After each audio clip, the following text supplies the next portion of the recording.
Hola, buenas noches a todas y todos.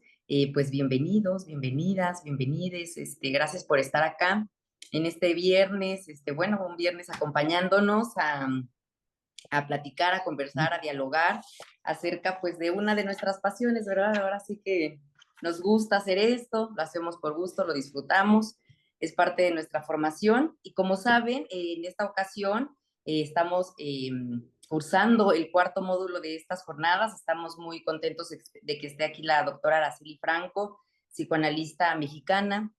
En esta ocasión nos está hablando sobre la clínica de la subjetividad, caminos y obstáculos en los primeros tiempos, bebés y niños pequeños.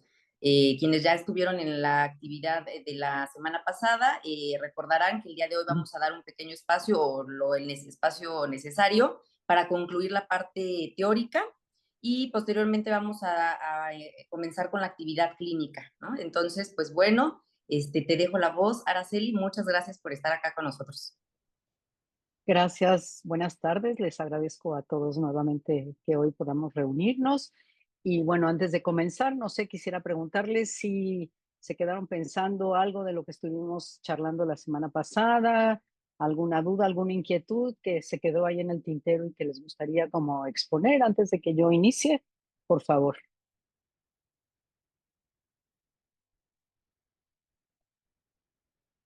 Nada. Bueno, quiere decir que entonces se quedaron sin dudas. Espero que por lo menos con muchas reflexiones. Voy a compartir pantalla. Como les había mencionado la vez pasada, bueno, hoy iba a quiero dar inicio antes de hacer la presentación del caso clínico cuando ya nos encontramos en el hospital, ¿no? Cuando ya nos encontramos con un bebé en la unidad de cuidados intensivos y entonces poder hablarles sobre lo que es esta experiencia, todo lo que se vive ahí, cuál es el trabajo que nosotros como profesionales sí podemos hacer, ¿no? Entonces, bueno, les voy a compartir pantalla.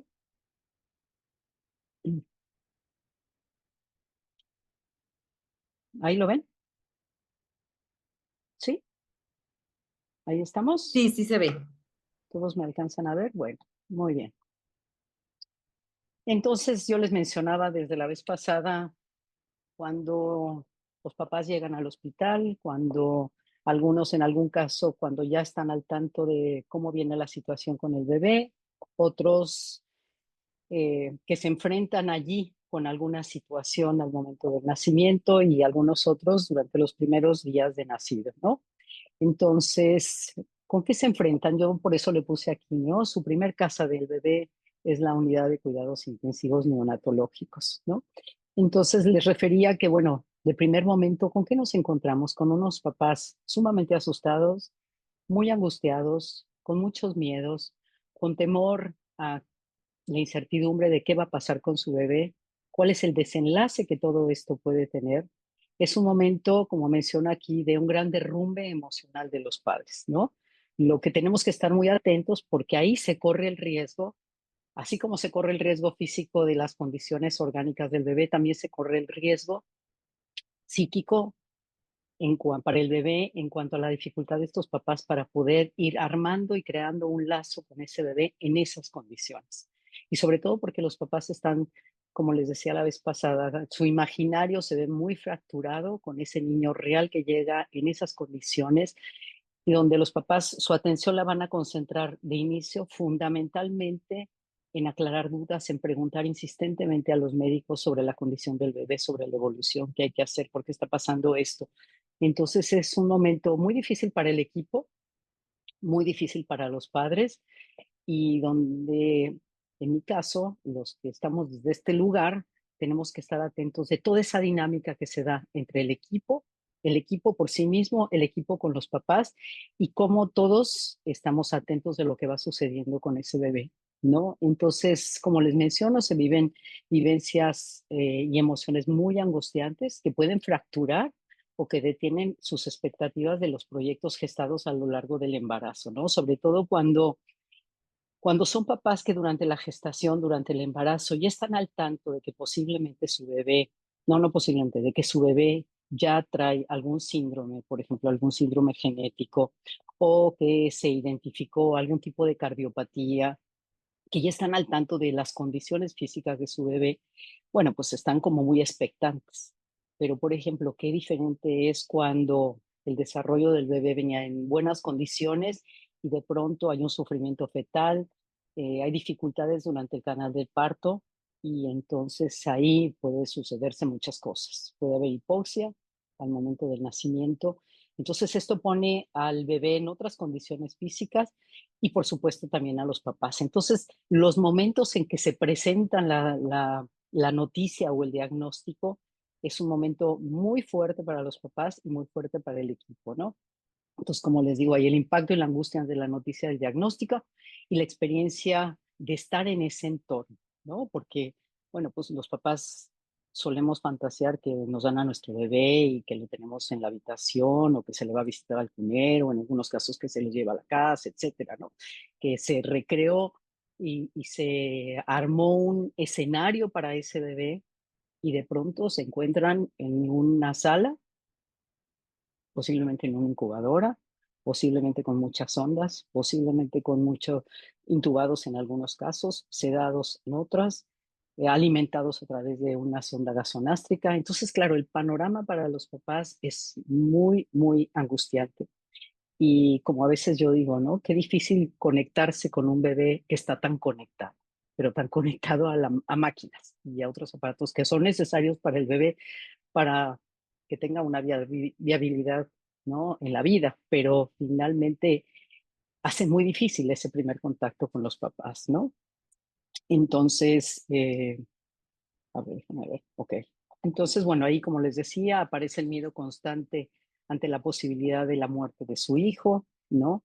Hay diferentes reacciones afectivas de los padres ante la experiencia vivida en la unidad de cuidados intensivos y bueno, ahí tiene que ver con quiénes son esos padres, cómo son experiencias previas vividas, ¿no? Por ejemplo, cuando tenemos algunos padres que ya han tenido alguna muerte gestacional previa y de pronto tienen este embarazo, se presentan estas vicisitudes con este nuevo bebé, pues por supuesto que se detonan infinidad de emociones y de muchas angustias. Entonces, dependerá de cada padre, de cada madre, cómo afronta estas experiencias difíciles, ¿no? Y bueno, como les decía, ¿no? También se genera en ellos una enorme inseguridad de no saber atender a las necesidades de su bebé.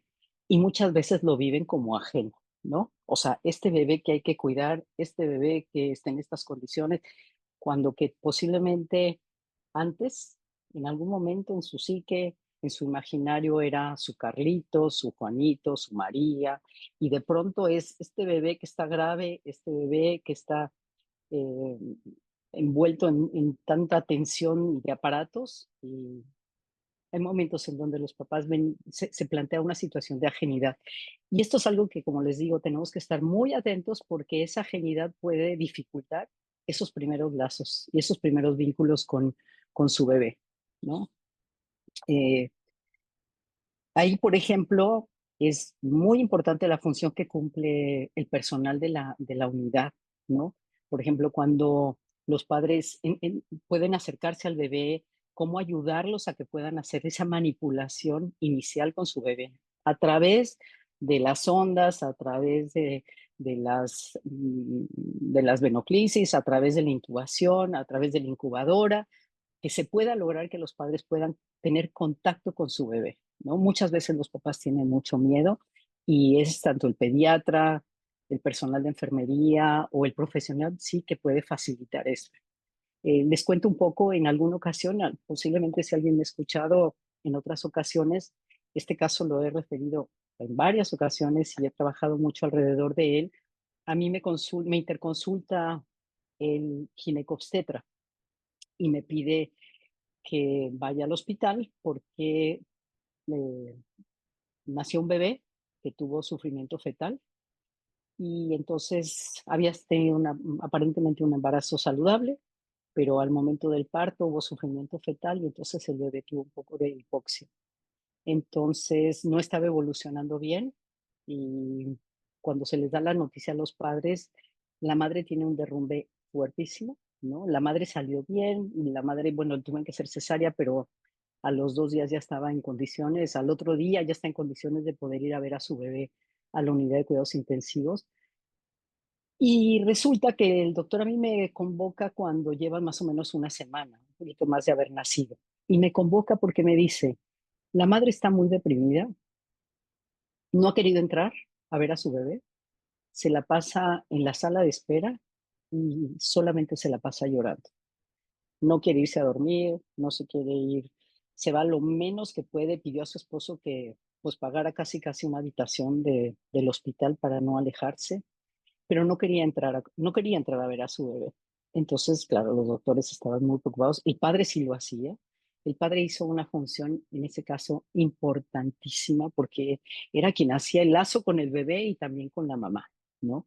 Entonces, cuidaba mucho a la mamá y también cuidaba mucho al bebé. Entonces, él era el que entraba, era el que hablaba con los médicos. Ella nada más se paraba, el ginecobstetra me decía, mira, cuando yo salgo a hablar con ellos o quiero hablar con ella nada más me está viendo, pero la mirada me atraviesa, no me está escuchando, ¿no? Entonces me dice, creo que necesitamos una intervención aquí. Entonces, bueno, yo empiezo a ir al hospital y pasé muchas semanas, ¿sí? Sentada con ella en la sala de espera. Poco a poco fue aceptando, bueno, irse más a su casa, bañarse, ¿no? Aceptaba por lo menos que le trajeran la comida, pero ella se estaba todo el día en la sala de espera, todo el día, pero sin entrar, ¿no? Entonces, bueno, pues yo empecé a conversar con ella, a que me contara de ella y a ese eh, carrusel de emociones que vivía también en función de las noticias que iba recibiendo. O sea, había veces en donde posiblemente ya no pasara la noche y de pronto al otro día salió bien, la levantamos, ¿no? Y así fue, un carrusel de emociones permanente. Los mismos doctores estaban así como que lo perdemos, no lo perdemos, lo perdemos, no lo perdemos, ¿no? Entonces, bueno, ese tiempo que yo me la pasé en la sala de espera conversando con ella, llorando muchísimo, pues ella me contó muchas cosas de su historia. Ella había sido una mujer en diferentes épocas de su vida, una mujer joven, 30 y tantos, había tenido muchos episodios depresivos. Entonces, era su primer hijo. Entonces, pues para ella fue muy fuerte, ¿no? Realmente había un derrumbe, no había un soporte interno como para poder lidiar con eso. Entonces, debo aclararles que paralelamente con estas entrevistas que yo iba teniendo con ella en la sala de espera, yo sí empiezo a entrar a la unidad, ¿no? Siempre le invitaba y ella se negaba, pero entonces yo empiezo a hacer un poco ese lazo también, ¿no? Yo cada vez que salía, entraba y le decía, ahorita vengo, voy a saludar a Juanito, y cuando salía, pues ella siempre como muy atenta a decirme cómo están, ¿no? Me preguntaba casi igual que a los médicos y yo obviamente no le contestaba eso, sino simplemente le decía, hoy le estuve contando a Juanito que usted hoy viene con un vestido de tal y tal color. Yo creo que Juanito ya tiene ganas de conocer a su mamá, ¿no? Entonces yo, cada vez que iba, algo así le decía, o un día le dije, bueno, hágame una cartita, un letrerito para que yo se lo lleve a él, ¿no? Y se lo pongo en la incubadora y le voy a leer lo que dice. Y así fui ideando como diferentes acciones, ¿no? Donde la madre la pudiera yo ir acercando a ese bebé al que no quería entrar a ver. Y claro, su argumento era, es que no lo quiero conocer porque sé que es mi hijo, lo voy a querer y lo voy a perder. Entonces decía, prefiero no conocerlo, prefiero no querer, pero a la vez había un enorme sufrimiento frente a esa situación. Entonces, en la medida en que yo voy haciendo esto, un día que salgo y le digo, creo que Juanito ya necesita escuchar la voz de su mamá, ¿no? La invito a que entre conmigo. No, no, mañana, mañana, todos los días me decía mañana, mañana, mañana, ¿no? Hasta que, bueno, finalmente al otro día acepta, pero me dice, por favor, entre conmigo, claro, vamos a entrar juntos, yo quiero estar ahí con ustedes, ¿no? Me parece un momento muy lindo de encuentro entre ustedes dos y yo quiero estar ahí, ¿no? Porque había veces en que yo entraba con el papá, ¿no? Pero bueno, el papá ya tenía todo un vínculo que tenía con su bebé, con las enfermeras, todo, ¿no? Pero la mamá no. Entonces, bueno, yo entro con ella ese día muy asustada, llore y llore, muy angustiada. Finalmente logramos entrar, nos acercamos a la incubadora y entonces ella, claro, pues, iba llorando, ¿no? Entonces, bueno, cuando nos acercamos las dos, el bebé estaba, pues, estaba inconsciente, ¿no? Estaba sedado, estaba intubado, estaba lleno de sondas, así. Y entonces le digo, Juanito, te tengo una sorpresa. Mira quién está aquí. Está mamá. Y entonces la mamá empieza a llorar, ¿no? No se quiere ni acercar a la incubadora. Y entonces le digo, ¿por qué no se presenta con él? ¿Por qué no lo toca? ¿No? ¿Por qué no lo acaricia? Creo que él necesita sentir la piel de mamá. Y decía, no puedo, no puedo, no puedo. Y le digo, ¿y si yo le ayudo? Y me dice, está bien. Entonces yo tomo mi mano, tomo la de ella y encima pongo mi mano. Entonces a través de las aberturas de la incubadora metemos la mano, ¿no? Y entonces yo sentía la fuerza de ella se resistía, ¿no? Ella así con mucho miedo temblaba y se resistía, pero pues como yo llevaba su mano, pues era mucho más fácil. Sentía la resistencia de ella, pero bueno, finalmente logramos poner la mano de la madre sobre la mano del bebé y entonces yo me quedo ahí un momentito y entonces yo le empiezo a decir que Juanito debe estar feliz de sentir la piel de mamá, cómo se siente, etcétera, etcétera. Y entonces yo, mientras voy hablando, yo voy quitando mi mano, ¿no? Y entonces llega un momento en que yo ya saco mi mano y se queda ella ahí, todo el tiempo llorando, ¿no? Este fue como el primer contacto que hubo con él. Y de ahí pudimos empezar cada día a que hubiera mayores aproximaciones. Y las enfermeras, el personal ayudó muchísimo porque, bueno, le pedían que ayudara. Y del caso que voy a hablar más tarde, tiene mucha similitud con esto, esos momentos, ¿no? Entonces ellas le ayudaban, le hablaban, le contaban, hoy en la mañana le hicimos, le tornamos, ¿no? Y entonces ella se fue como familiarizando con su bebé. Afortunadamente ese bebé salió adelante, llevó tiempo, pero salió adelante. Mi trabajo fue muy cercano con los papás, muy de contención también al padre, porque el padre había momentos en que decía, no puedo más, o sea, no puedo más, ¿no? O sea, la mamá, el tiempo que estaba en la casa, nada más se despreocupó por completo de su casa, hubo que pedirle a la familia que viniera para que se ocuparan un poco de la casa. El papá hizo como pausa en su trabajo porque decía, no puedo, hasta que, bueno, finalmente el bebé salió adelante, lo mandaron a su casa. Yo acompañé a esos papás por un buen tiempo, ¿no? Ya lo llevaban al consultorio, los veía en el consultorio, hablaba por teléfono con ellos. Después me tocó verlo más o menos como unos 3 años, más o menos 3 años, y después lo vuelvo a ver un tiempo después, cuando yo tenía como 6 añitos. Y claro, sí fue un bebé con un retraso madurativo, pero nada significativo, ¿no? O sea, sí era parte, el papá era petit y el bebé y el niño era petit, era chiquitín, pero por ejemplo su desarrollo psicomotor sí fue un poco más lento, todo lo empezó más lento, la aparición del lenguaje fue mucho más lento también, pero era un niño muy conectado, era un niño muy juguetón, era muy inquieto porque yo los estoy viendo, yo en ese momento trabajaba en una guardería y un centro de atención para niños con discapacidad. Entonces yo a los padres ahí daban neurodesarrollo, ¿no? Y estimulación temprana. Entonces yo les sugiero a los padres que lo lleven allí. Entonces desde el primer momento, desde muy chiquitito, él estuvo recibiendo esa atención. La terapeuta que estaba a cargo era realmente muy buena, es muy buena. Entonces lo tomaron muy chiquito este bebé, ¿no? Y entonces hizo mucho trabajo yo diciéndole a los terapeutas que necesitábamos que incluyeran mucho a los papás, sobre todo a la mamá, ¿no? Porque la mamá era una mamá muy aprensiva, se estresaba muy fácilmente, siempre le atemorizaba todo, ¿no? Entonces lo que ellas empezaron a hacer fue incluirla en las terapias, ¿no? Entonces la ponían a ella a hacer los ejercicios con el bebé y la dejaban sola y así, ¿no? Y la verdad es que tuvo un bastante buen desarrollo. Él se quedó trabajando allá en la guardería mucho tiempo, después la que se sale de la guardería soy yo, pero yo estaba al tanto de ellos. Y después cuando tiene como 7, 8 añitos, iba a entrar como a los 7 años a la primaria, ¿no? Eh, los vuelvo a ver, me vuelven a contactar. Y bueno, me encuentro un niño con un retraso madurativo, con ciertas dificultades en el lenguaje, pero bueno, un niño que lo que a mí me preocupaba mucho era ese primer contacto que pudiera tener con el mundo y los lazos y los vínculos que pudiera hacer con la mamá que estaba tan entorpecida y tan bloqueada para poder hacerlo. Entonces ahí el trabajo que hicieron las enfermeras, porque les cuento este caso a propósito del trabajo que hizo el equipo en la unidad de cuidados intensivos, fue fundamental, fundamental, porque lo que buscaban era darle mucha confianza a la mamá, con que ella era la mamá y con que yo les decía, no le digan qué tiene que hacer, invítenla, ¿no? ¿Qué quiere hacer? ¿Cómo quiere cargarlo? ¿Cómo quiere darle, no? ¿Cómo quiere darle la leche? ¿Cómo quiere, no? Porque al principio incluso se negaba a amamantarlo, no digamos amamantarlo, simplemente a sacarse leche para poder alimentarlo, no quería, ¿no? Pero logramos que lo fuera haciendo.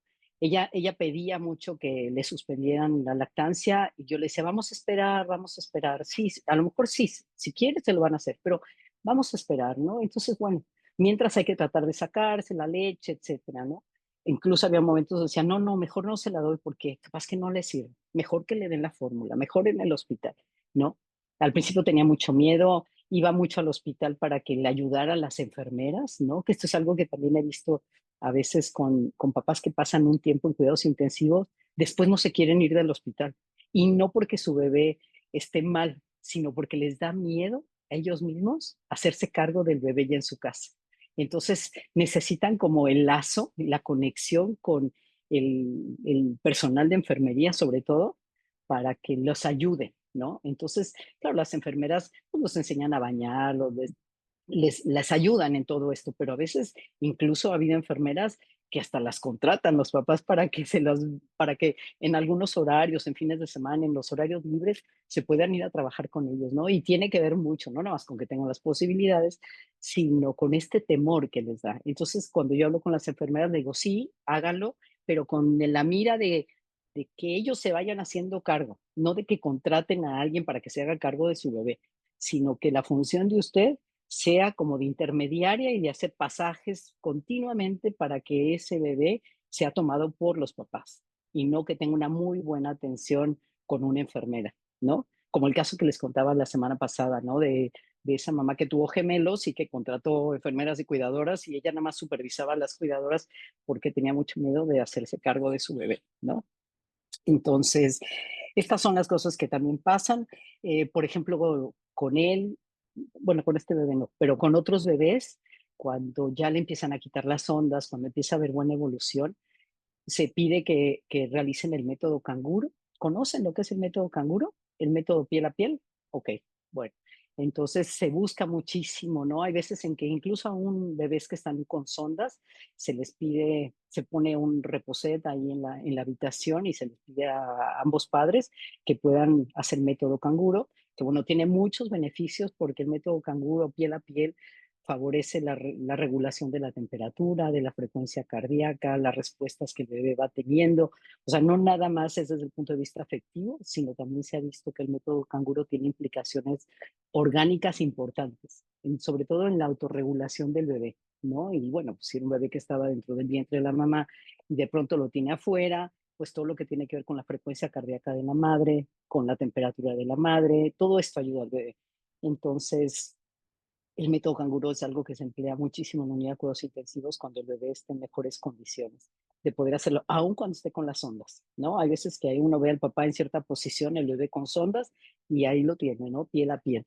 Entonces, ese es un método también importante donde las enfermeras, el personal de enfermería colabora muchísimo, ¿no? Y les da mucha confianza a los papás, ¿no? Esto que les digo de el personal tenemos que generar esa confianza de que es su hijo, ¿no?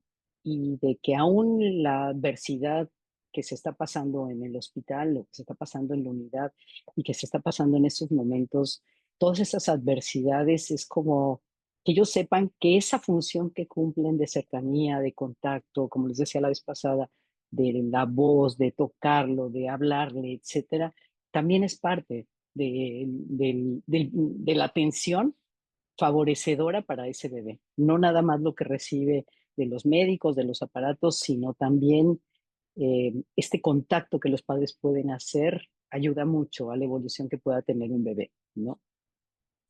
Me ha tocado, por ejemplo, también en una ocasión, eh, una mamá, ¿no? O sea, como les decía, las reacciones que pueden tener las mamás ante esta situación tan difícil por la que hay que atravesar de tener un bebé en cuidados intensivos, hay mamás que a veces tienen actitudes sumamente negadoras, ¿no? O sea, no quieren aceptar lo que está sucediendo, ¿no?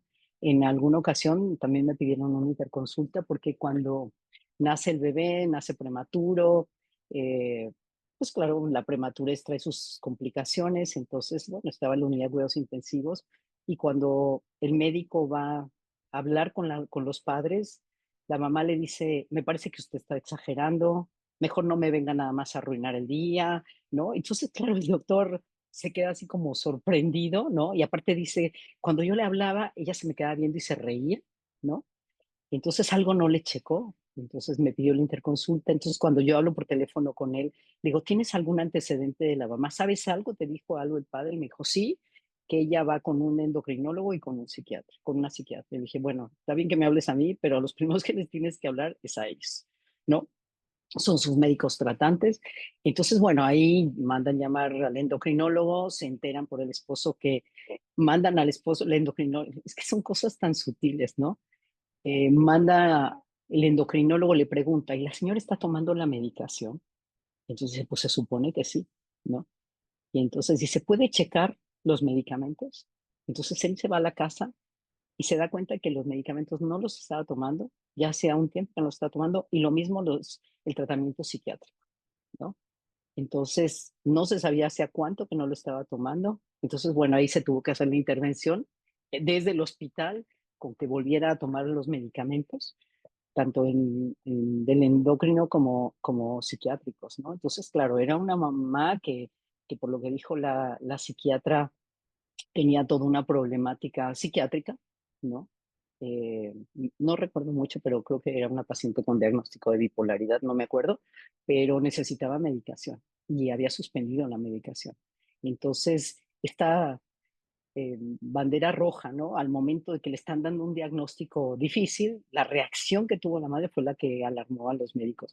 Yo que hice ahí, mi trabajo fue mucho con el padre, ¿no? Porque, bueno, la psiquiatra era la que se estaba haciendo cargo del trabajo con la mamá, aunque yo trabajaba mucho con la psiquiatra, pensando en cómo armar también ese lazo, porque ella decía, cuando esté bien me lo traen, les decía, ¿no? Cuando esté bien me lo traen, ¿no? El papá, bueno, o sea, era angustiadísimo, se enojaba con ella, no entendía por qué pasaba eso. El que le dijeran, bueno, tiene un trastorno psiquiátrico, que él sabía, no era suficiente, ¿no? O sea, sí, todo lo que quieran, pero es su hijo. O sea, sí, ya sé, ya tiene que tomar medicamentos, ella es muy rara, pero es su hijo, ¿no? Entonces yo me concentré mucho en trabajar con él y de hecho fue un papá que después se quedó en análisis conmigo. Estuvimos trabajando bastante tiempo. La función de él, así como el otro papá, fue fundamental, ¿no?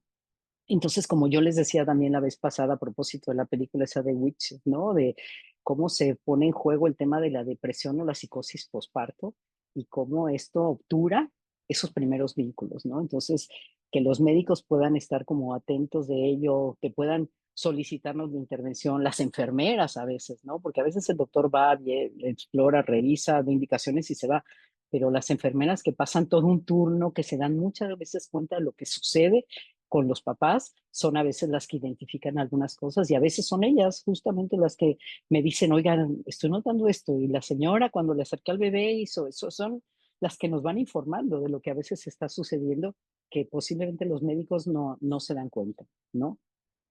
Como les decía, los papás sienten que no son capaces de atender las necesidades de ese bebé. Obviamente que es un bebé que se idealizó y que de pronto este bebé real no es, ¿no? La madre, por intentar resolver esa discrepancia entre esa imagen idealizada del bebé y del que nació, con la presencia de dificultades orgánicas y en muchos casos con poca viabilidad de vida, esa discrepancia resulta muchas veces insalvable. O sea, hay madres que no quieren vincularse con su hijo cuando saben que el diagnóstico no es que el pronóstico no es bueno, que posiblemente ese bebé va a fallecer o incluso cuando ya está casi falleciendo, hay mamás que no quieren vincularse con el bebé, ¿no? O sea, la solución es no quiero hacer ningún tipo de contacto, ¿no? El sufrimiento y el duelo vivido por los padres al recibir el diagnóstico de una posible patología o complicaciones en el bebé definitivamente interfieren en la construcción adecuada de esos primeros intercambios padres-bebé. Por lo que les he insistido, es importante evitar que se dé un desencuentro que ponga en marcha posibles rupturas tempranas y que, como ya sabemos, tiene implicaciones en la construcción psíquica de ese niño y en el armado de la subjetividad. Esos primeros y difíciles momentos que requieren de un acompañamiento cercano, que pueda advertir y cuidar posibles riesgos, como se los estaba mencionando. Esta es una cita de Winnicott que me parece importante a propósito de lo que les estoy diciendo. Las madres que espontáneamente proporcionan un cuidado suficientemente bueno pueden mejorarlo si ellas mismas son cuidadas de un modo que reconozca la naturaleza esencial de su tarea. Las madres que no proporcionan un cuidado suficientemente bueno de modo espontáneo no estarán en condiciones de hacerlo como consecuencia de la mera instrucción. ¿Qué es lo que les decía? O sea, la función que tenemos el equipo es justamente de sostener esa madre para que pueda hacer su propio sostén. No es suficiente que le digamos, usted tiene que hacer esto y lo otro. Si no sostenemos eso en la mamá, no hay manera, y bueno, Winnicott aquí lo está diciendo, ¿no? O sea, no estarán en condiciones de hacerlo como consecuencia de la mera instrucción. No basta darle las instrucciones, porque hay un momento en donde a lo mejor ese bebé ya no va a estar en el hospital. Entonces la madre lo va a tratar como le dijeron que tenía que hacer y no crea su propio vínculo con su bebé. ¿Cuáles son las funciones del equipo? Bueno, pues ya les estoy mencionando mucho, ¿no? Primero, fomentar el diálogo entre el equipo y los padres que facilite el proceso de la experiencia de ellos desde el principio. Comprender la importancia de la claridad de la información. Esto, digo, yo que tengo oportunidad de trabajar con varios neonatólogos y pediatras, me ha tocado con el paso de los años también ver su evolución. Ya no llegan y nada más dicen, el bebé se encuentra así, no, sino tratan de ser muy claros, se sientan en el sillón que está al lado o les piden que vengan a la sala de, ¿cómo se llama? ¿Cómo le llaman? No sé qué sala de algo de familia, ¿no? Eh, donde se sientan con ellos a la mesa, platican, les explican, están atentos, les repiten una y otra vez, ¿no? Lo que les están preguntando. Muchas veces yo he estado en donde los papás preguntan lo mismo muchas veces, ¿no? Y entonces hay doctores que tienen mucha más paciencia y le vuelven a explicar, les preguntan cómo están, ¿no? O sea, tratan de comprender esto por lo que están pasando, ¿no? Entonces, por eso aquí menciono, ¿no? Y les insisto mucho a ellos de la importancia de mantener una escucha activa, una comunicación asertiva. No nada más decirles lo que está pasando anatómicamente con su bebé, ¿no? Sino que también pueda como explicarles, pues sí, por qué se utilizan estos medicamentos, qué es lo que puede provocarle, qué se puede esperar, qué no se puede esperar, etcétera, ¿no? Y entonces creo que en la medida en que los médicos son claros, logran tranquilizar también a los padres dentro de lo que se podría llamar que los puedan tranquilizar, ¿no? Y por supuesto, pues acompañar el proceso de maternar, paternar en situaciones adversas. Todo esto que les he mencionado, ¿no? Respetar las experiencias y manifestaciones subjetivas y culturales de cada persona y familia. Esto es bien importante, ¿no? Porque nos topamos con diferentes, no nada más formas de maternar y formas de ser de los padres, sino también con cuestiones ideológicas y culturales.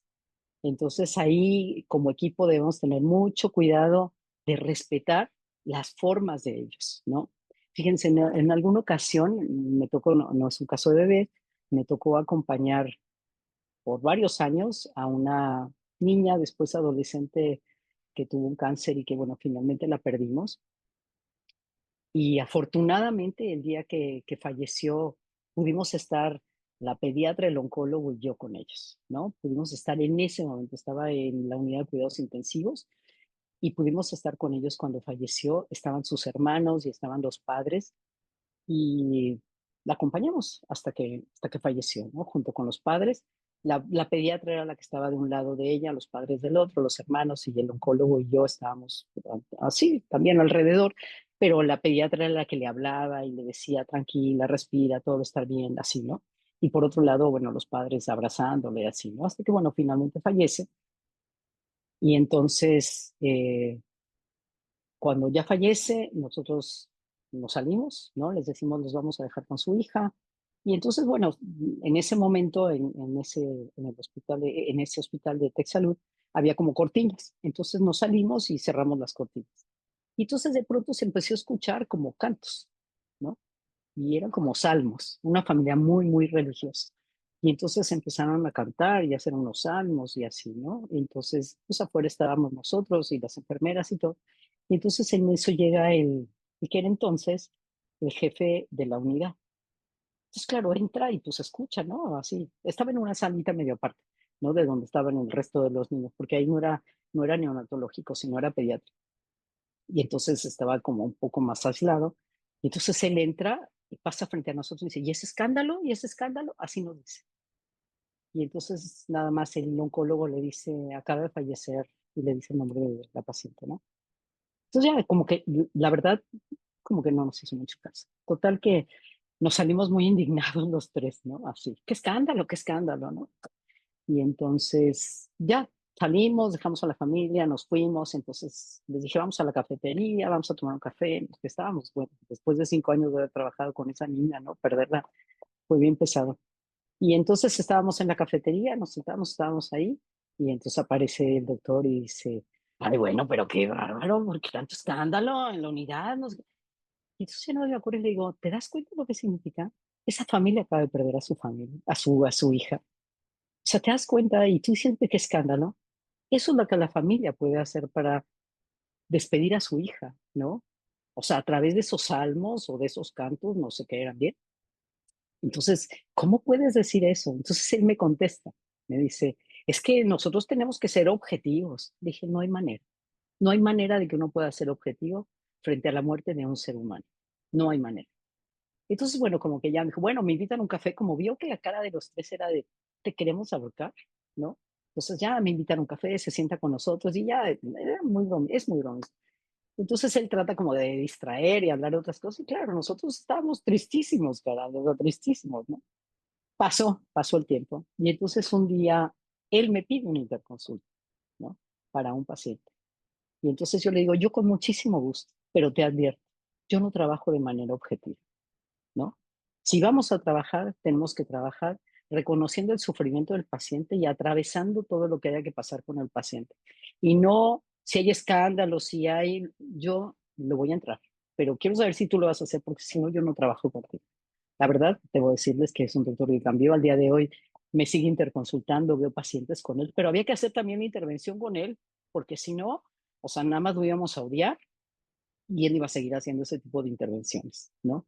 Entonces, este es un ejemplo de cómo tiene uno que respetar eh, Araceli, todas las manifestaciones. Sí, hay dime, por aquí alguna pregunta dime, y la leo y si te parece bien también yo tengo una un por poco favor, porque yo no la relacionada veo. con esto que Muy estás bien, diciendo. ok, ok. Liz Vega dice, ¿consideras que tu intervención con el equipo ha impactado en este cambio o evolución que mencionas en los médicos?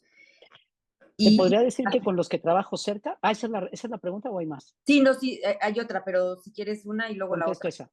¿Te podría decir que con los médicos que yo trabajo? Sí. Me encantaría que hubiera más médicos y poder trabajar con más médicos. Pero por eso, como les decía la vez pasada, también creo que nosotros los profesionales, sí, los psicoanalistas, los psicoterapeutas, psicodinámicos, tenemos que acercarnos más a los hospitales, sí, porque no sé si hay aquí alguien, no creo, pero bueno, si hay alguien cognitivo-conductual, sus abordajes son de otra manera.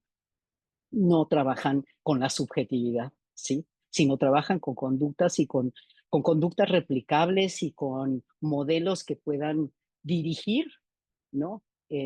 Las conductas del paciente. En cambio, si nosotros que tenemos esta lectura y le damos peso a la subjetividad, a buscar en el sujeto enfermo al sujeto del deseo, por decir algo, pues entonces nuestra intervención va a ser desde otro lugar. Entonces, sí creo que, al menos con los que yo he trabajado, sí, pero creo que hay mucho trabajo que tenemos que seguir haciendo los que trabajamos desde este campo, ¿no? Y la otra, Lidia, Gracias. La otra es mía. Yo me preguntaba sobre, desde hace un momento, y con esto que narraste mucho más, yo quería preguntarte sobre tu experiencia con intimar y estar mucho más cerca de los pacientes, ¿no? De alguna manera nos han ido enseñando en la formación a tener mucho cuidado, a hacer, bueno, procurar casi la experiencia de la transferencia, trabajar para que se propicie, trabajar cuando esté ella, siempre teniendo como mucho cuidado en este aspecto. Y algo de lo que tú nos transmites del trabajo en el hospital, pues es muy cercano, porque, o sea, no solo me refiero al hecho de que sabemos que en la transferencia también hay un vínculo, pero es un vínculo íntimo, podríamos, uh -huh, casi lo uh -huh. escucharía, ¿no? Entonces, Me gustaría que nos transmitas un poco cómo ha sido, como qué reflexiones te ha dejado también un poco, pues eso. Sí, digo, ahorita que decías eso pensaba, bueno, hasta le toco la mano a la mamá, ¿no? O sea, dirijo la mano de la madre, ¿no? Yo creo que el tema de la neutralidad, de la abstinencia, ¿no? Es algo que uno se tiene que replantear muchísimo. Eh, sí, claro que hay un nivel de transferencia y un nivel de vínculo cercano, íntimo, como tú dices, pero siempre tengo en cuenta lo que está jugado transferencialmente, contra transferencialmente siempre lo estoy como revisando, ¿no? Claro, ahorita que les cuento lo de este caso que perdimos, o sea, a mí también me hubiera gustado ponerme a llorar ahí con la familia, ¿no? No lo hicimos porque no correspondía, pero lo pudimos hacer nosotros a solas y entre nosotros hablar de lo que nos estaba pasando con la pérdida de ese paciente, ¿no? O como creo que se les decía la vez pasada, cuando hemos perdido algún paciente, al primero que yo le hablo, si yo no estoy ahí en el momento, es a médico, ¿no? Al primero que yo le hablo es a él a decirle, lo siento, ¿cómo estás? ¿No? Entonces, sí hay un nivel de cercanía que se da muy distinta, pero donde uno no pierde vista eh, hasta dónde intervenir, ¿no? Eh, todo lo que les cuento de los pacientes que yo he atendido, cuando los vuelvo a ver, o porque me los he encontrado, como les decía la vez pasada, me los encontré en un súper, o me los encuentro en mi consultorio, ¿sí? Pero porque vuelvo al trabajo que se tiene que hacer dentro del consultorio. Esto que tú dices, pues sí, claro, ese es el trabajo que se hace en el consultorio. El nivel de lo que uno tiene que trabajar con la neutralidad y con la abstinencia es totalmente diferente a cuando uno ya está en este territorio, en el territorio médico. No quiere decir que no haya neutralidad y no quiere decir que no haya abstinencia. Sí, sí la hay. Nada más que tiene que ser pensada de otra manera, ¿no? Y la transferencia tiene que también ser pensada que ahí se está jugando, ¿no? Les podría decir que a veces de inicio con quien se juega es con el equipo y con el hospital, ¿sí? Después, en la medida en que se va haciendo el vínculo terapéutico conmigo, la transferencia se hace conmigo, pero de inicio se hace con el equipo y se hace con la institución hospitalaria, ¿no? No sé si contesta mi pregunta, Lidia. Sí, muchas gracias. Leo un comentario y le dejo la voz a Sí, que también tiene una pregunta. Dice, sí, pero trabajo en hospital y se privilegia lo cognitivo-conductual y suele evitarse tratar la subjetividad del paciente y de los padres. totalmente de acuerdo. Cosa que me preocupa muchísimo. Sí, sí, es así.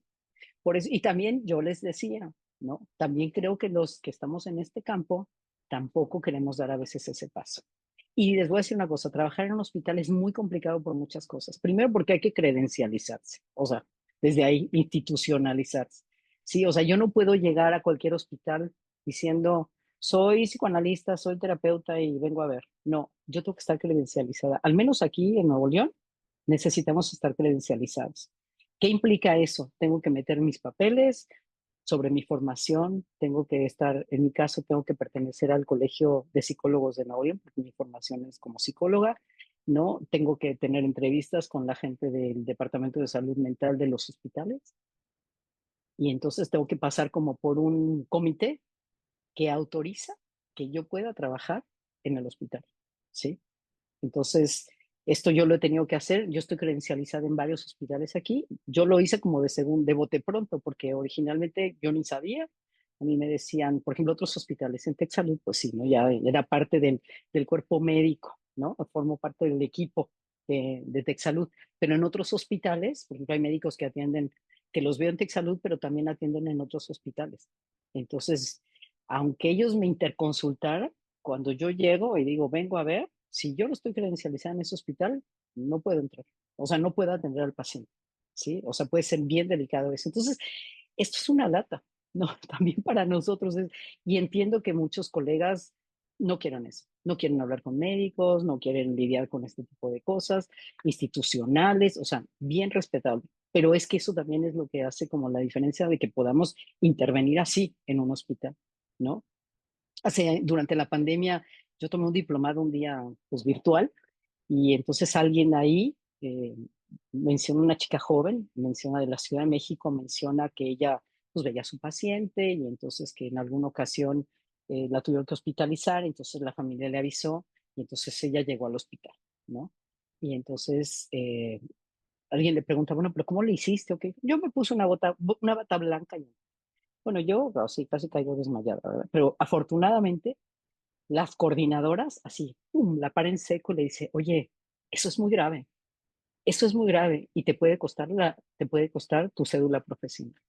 O sea, llegar a un hospital así, nada más con una bata, ¿no? Que ni siquiera trae el logo del hospital, ni trae un gafete de que está supervisada, y te metas en una habitación a atender a tu paciente, eso es muy grave y te puede costar la cédula. ¿Qué fue lo que yo pensé cuando así me quedé? Wow, qué delicado, ¿no? Pero justamente también creo que por eso es que muchos profesionales de nuestro campo no se interesan por esta clínica, pero haría más falta. O sea, por eso poder hablar en estos espacios y poder transmitir eso, pues es también animarlos, ¿no? O sea, animarlos de sí, hay que hacer un camino tedioso, insoportable, si ustedes quieren, pero la verdad es que vale la pena. Como les decía la vez pasada, para que no nos lleguen los pacientitos a los 8 años, con problemas de vínculos, con rupturas tempranas, niños desconectados o niños no conectados, ¿no? Donde podamos intervenir en estos momentos, ¿no? Sí, damos la voz a Ale y también hay por ahí otro comentario. Tú nos vas diciendo si lo estamos Sí, leyendo sí, sí, o vamos, vamos. vamos. No, Ok. no, está bien, está bien, Sí, está bien. Ale. Hola, buenas tardes. Hola, Ale. Tengo la duda de, pues justo por el trabajo en el consultorio, ¿no? De que pues, se hace un encuadre, de que te voy a ver 1, 2 veces a la semana o según. ¿Esto cómo lo haces en el hospital? Por ejemplo, de este caso que decías, ¿no? Desde cómo te presentas, qué le propones a la mamá que vas a ir cada cuándo. O sea, eso tengo como mucha duda de cómo lo manejas. Qué bueno Y que me también, ¿qué se pasa si refieren. hay un rechazo? O sea, si no aceptan, pero en función de qué se les plantea, como que es mi duda. Ok, qué bueno que haces esa pregunta porque es importante. El encuadre, sí, sí hay un encuadre de trabajo, pero es un encuadre que tengo que ir como adecuando según la situación, ¿no? O sea, por ejemplo, el que les mencioné de que esta mamá estaba todos los días en el hospital, pues en un principio sí estuve yendo casi 2 semanas diario al hospital. No quedaba alguna hora en especial, no le decía mañana a las 10 de la mañana, no. Yo le decía, vengo en el transcurso de la mañana, vengo en el transcurso de la tarde, porque bueno, yo también mi agenda de consulta la tenía que organizar y salir del consultorio, desplazarte a un hospital, tienes que calcular todo eso, ¿no? Entonces, en función de eso yo también les voy diciendo, ¿no? Hay otras circunstancias en que, por ejemplo, en este caso que fui durante como 2 semanas seguido, después le decía, podemos irlos paseando, ¿no? Entonces, cuando ya la mamá, por ejemplo, ya entraba ella sola, ya no necesitaba de mí, pues yo ya iba mucho menos, ¿no? Entonces, se va como ajustando el encuadre. Eh, en el hospital, también, yo siempre me presento como, por ejemplo, si a mí me interconsulta, ¿no? Antes de que a mí me interconsulten, el médico ya habló con el paciente o con los familiares, ¿no? Y ya les expuso por qué pide la interconsulta. Así como dicen, quiero que venga el neumólogo, y quiero que venga el gastropediatra, y quiero que venga, bueno, siempre dicen, en mi equipo hay una terapeuta y me gustaría incluirla en el equipo, ¿no? Entonces, la verdad, pensando en el tema de la transferencia, cuando hay una transferencia muy fuerte con el médico, eso facilita mi inclusión en el equipo. Yo soy parte, por eso les decía, la transferencia la hacen con el equipo. Después se va haciendo conmigo, ¿no? Pero de inicio es con el equipo. Entonces, el hecho de que el médico diga, quiero incluir en el equipo y en el trabajo que estamos haciendo, que estoy haciendo con ustedes, etcétera, a la terapeuta, entonces ellos dicen sí. A veces les voy a decir qué problemas hay, lo comento porque los están ahí jugándose paralelamente. El tema de lo económico, ¿no? Porque como estoy en un hospital, son hospitales privados donde yo trabajo, entonces es un tema y los papás dicen, pero esto me lo va a cobrar ella, me lo va a cobrar el doctor, lo va a pagar el seguro, no lo va a pagar el seguro. Eso forma parte del encuadre y estas son cosas que yo hablo con los pacientes, ¿no? O sea, como cambia muchísimo, hay seguros apenas hace pocos años en que algunas consultas conmigo, como dicen ellos, las incluye y hay otras que no, ¿no? Hay una veces el que dice 5 consultas o 6 consultas, ¿sí? Y el seguro se las paga. Y hay veces que todo esto, si se fijan, si lo pensamos psicoanalíticamente y en base al encuadre, es algo que tenemos que trabajar también, ¿sí? O sea, porque en el consultorio a mí no me llega gente que me dice, me lo va a pagar el seguro, ¿no? O sea, esto no sucede, pero en el hospital sí. Entonces, esto también es algo que uno tiene que abrir con los pacientes, ¿no? ¿Qué es lo que me ha pasado al paso de todos estos años? En el caso de los que tienen seguro, el seguro me paga esas, me lo paga vía el hospital. Por eso les decía, la transferencia es con el hospital, ¿sí? Pero cuando yo ya los atiendo en mi consultorio, entonces ya directamente el pago es conmigo, ¿no? Entonces también eso es algo que uno tiene que pensar. ¿Cómo se da este tema del pago? O a veces cuando el seguro dice, yo nada más les voy a pagar 5 consultas con la psicóloga, ¿no? Cuando yo lo hablo esto con los papás en el hospital, ellos me dicen, no importa, nosotros nos seguimos haciendo cargo, ¿no? De tus honorarios, por ejemplo. Entonces, esto varía muchísimo. Entonces, hace que uno tenga que estar pensando de verdad el caso por caso, ¿no? Ahora, contestando la otra pregunta, cuando los papás no quieren, a veces pasa, con bebés no me ha pasado, con bebés no me ha pasado, me ha pasado con niños o me ha pasado con adolescentes, ¿no? En otras circunstancias, con otro tipo de padecimientos, ¿no? Eh, con bebés nunca me ha pasado que los papás digan que no. Me pasó en alguna ocasión que los papás dijeron, no, todavía no, todavía no, todavía no, ¿no? No, todavía no, todavía no, le decían al neonatólogo, ¿no? Hasta que, bueno, finalmente dijeron, creo que sí necesitamos, entonces, bueno, ya aceptaron, ¿no? Y tampoco es que el pediatra o el neonatólogo los presione, ¿no? O el oncopediatra tampoco, sino que les dice, para mí es muy importante, siento que yo me puedo ocupar de esto mientras ella también nos ayuda con esto, ¿no?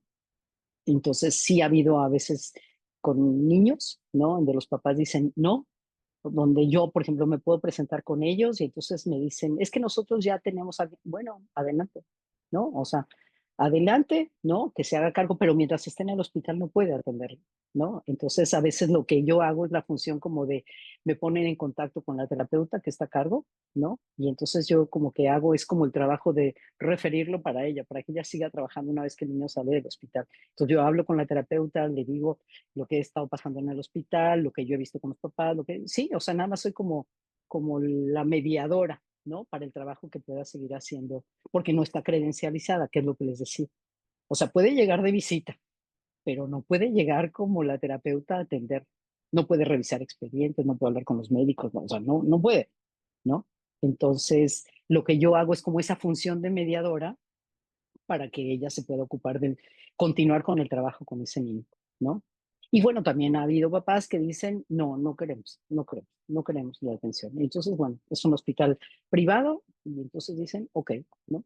Se les respeta eso, pero bueno, el médico a cargo siempre está como insistiendo, ¿no? Diciendo, a ver, esto no es de mi área, esto se necesita trabajar con mi equipo o con quien ustedes quieran, pero esto es algo que se tiene que trabajar, ¿no? A diferencia de lo que sería en un hospital público, donde, que además es muy interesante porque la gente en los hospitales públicos agradece la atención, ¿no? La espera, la anhela, mientras que en un hospital privado, si quieren, si no quieren, si el seguro, si pagan, si no pagan, si les va a costar, son cuestiones que se ponen en juego y que uno también tiene que tenerlas como muy presente, ¿no?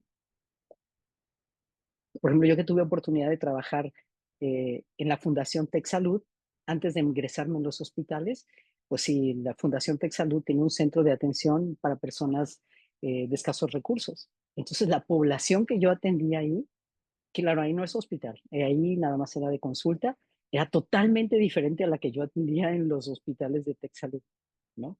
Porque las consultas no tenían que ver con las consultas que se cobraban en el hospital, ¿no? O en alguno de los institutos donde después yo estaba, ¿no?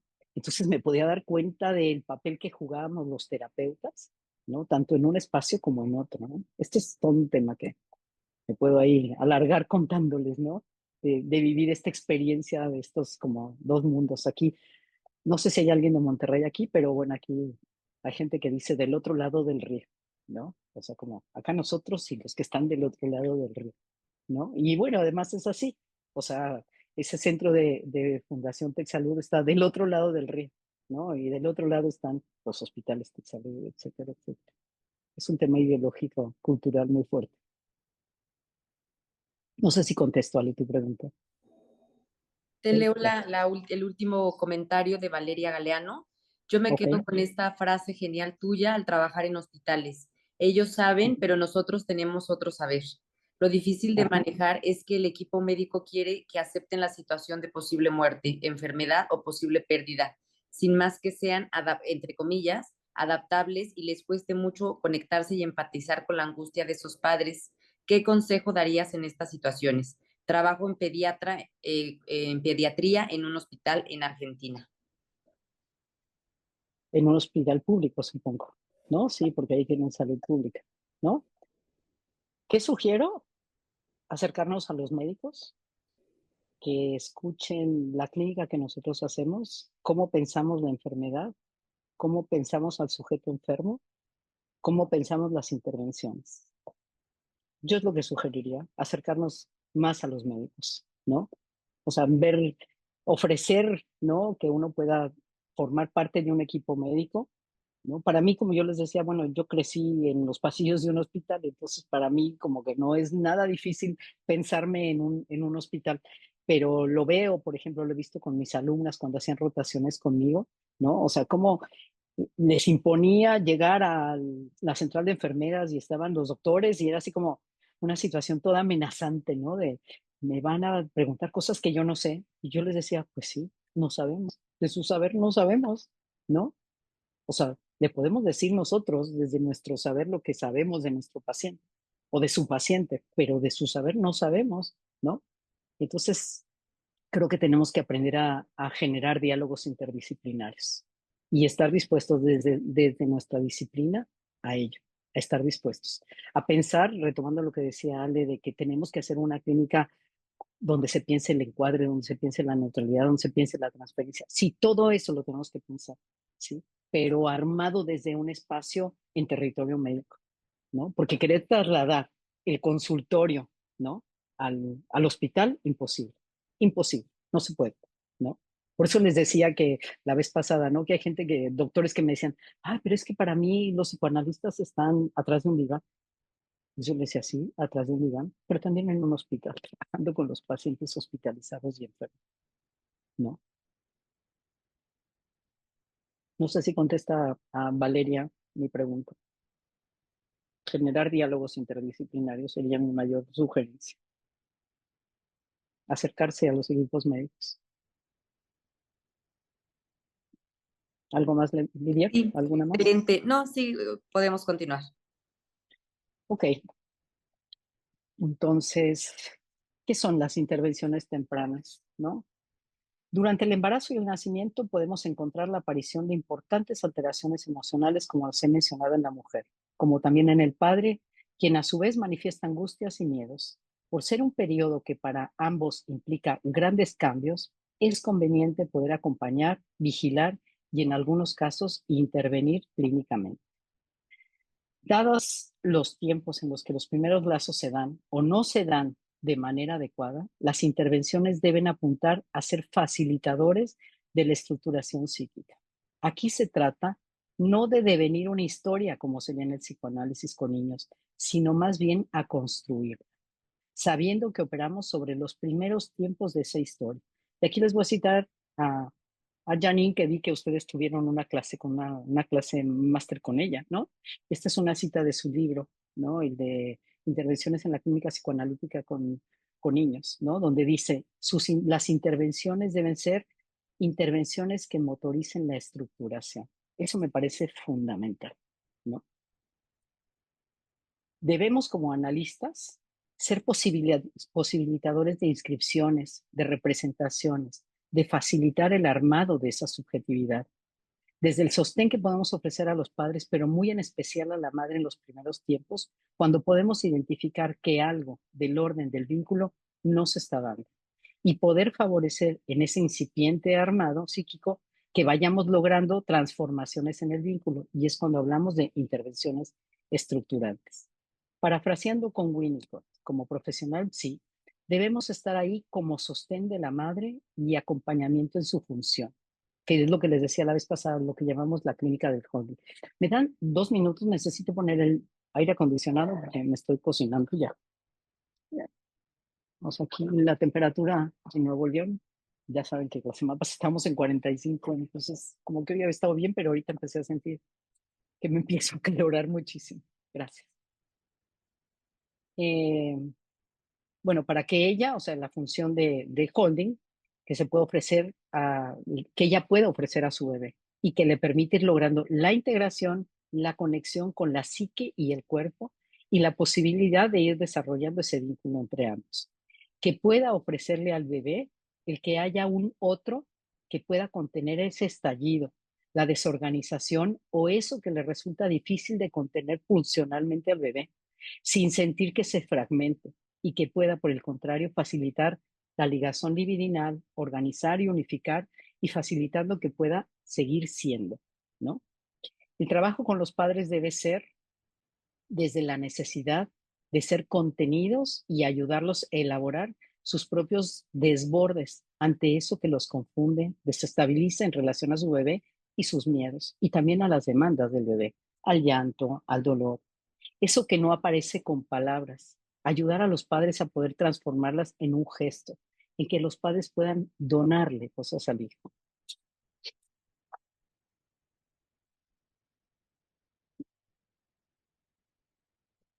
Y bueno, no, me regreso tantito, ¿no? La experiencia de la maternidad en tanto prueba desestructurante al psiquismo constituido en la mujer, que impone regresiones, debilitamiento de sus defensas y que requiere de un nuevo posicionamiento subjetivo en algunos casos, y dependiendo también, como les decía en algunos casos que mencionaba, de su historia personal, produce en muchos casos una reacción depresiva. Al mismo tiempo, cierta regresión en el funcionamiento yoico de la madre que puede facilitar o entorpecer su capacidad de reverie de la madre. ¿Se acuerdan de Bion, ¿no? Que hablaba del reverie de la madre, el concepto de reverie de la madre, el que les pongo aquí una cita, ¿no? Dice que la madre pueda tomar el lugar de continente de todo cuanto en el bebé sucede, metabolizando los excesos pulsionales y poder devolverle un producto que pueda ser asimilado por él y poder ir tramitando todo eso que se mezcla entre orgánico y psíquico en desarrollo. Esto es fundamental. Tenemos que estar como muy pendientes de favorecer que la madre pueda estar a la vez ofreciendo ese reverie, ¿no? Que le ayude a metabolizar al bebé todo eso que le desestructura un bebé en una situación, como les decía, en una incubadora, con sondas, con dolor físico, que la madre pueda contener eso, ¿no? Por eso el método canguro también ayuda muchísimo a que el bebé se pueda tranquilizar, a que la frecuencia de la madre cuando logra tener al bebé y logra estar tranquila, cargando a su bebé, el bebé sentir esa frecuencia cardíaca de la madre también lo ayuda a autorregularse. Entonces, la metabolización de lo vivido requiere de un otro que pueda digerir lo vivido y pueda transformar esas sensaciones corporales en percepciones que calmen y no que desorganicen. Estamos hablando de los gestos, tono de voz, la mirada. En algunos casos que no lo logran, ¿se acuerdan que les hablaba de las madres durmientes, no? Una retracción narcisista y se refugia la madre frente a la presencia del bebé en un solo deseo de querer dormir, ¿no? Eso es lo que llamaba la autora las madres durmientes. Está la depresión, que lo único que quieren es pasársela durmiendo, ¿no? Y después, cuando uno le pregunta cosas sobre la bebé o el bebé, a uno le refieren, pues no me di cuenta porque estaba dormida, o la bebé se la pasa durmiendo, pero la que se la pasa durmiendo a veces es la mamá, ¿no? Y estas son señales de alerta que tenemos que estar muy atentos. En la clínica perinatal, como profesional, sí, junto con el pediatra neonatólogo, actuamos como un sostén simbólico para los padres, buscando facilitar el que vayan armando su maternar y paternar en su función de padres con su hijo desde los primeros tiempos. O sea, uno pensaría, y a veces los médicos pensarían que por ser su hijo, ya esto se da por descontado, ¿no? Y a veces, digo, creo que están tan veces tan metidos en lo suyo, en sacar adelante ese bebé o la situación que presenta el bebé, que pueden no darse cuenta, ¿no? De que estos gestos, estos detalles tan sutiles son fundamentales. No nada más para que se arme un lazo, sino también para una evolución positiva del bebé. Como yo les decía la vez pasada, ¿no? Ese caso que les conté, que la mamá le cantaba y uno empieza a ver cómo la frecuencia cardíaca en el monitor empieza a ver la respuesta. ¿Qué generaba en la mamá? Pues más cantar.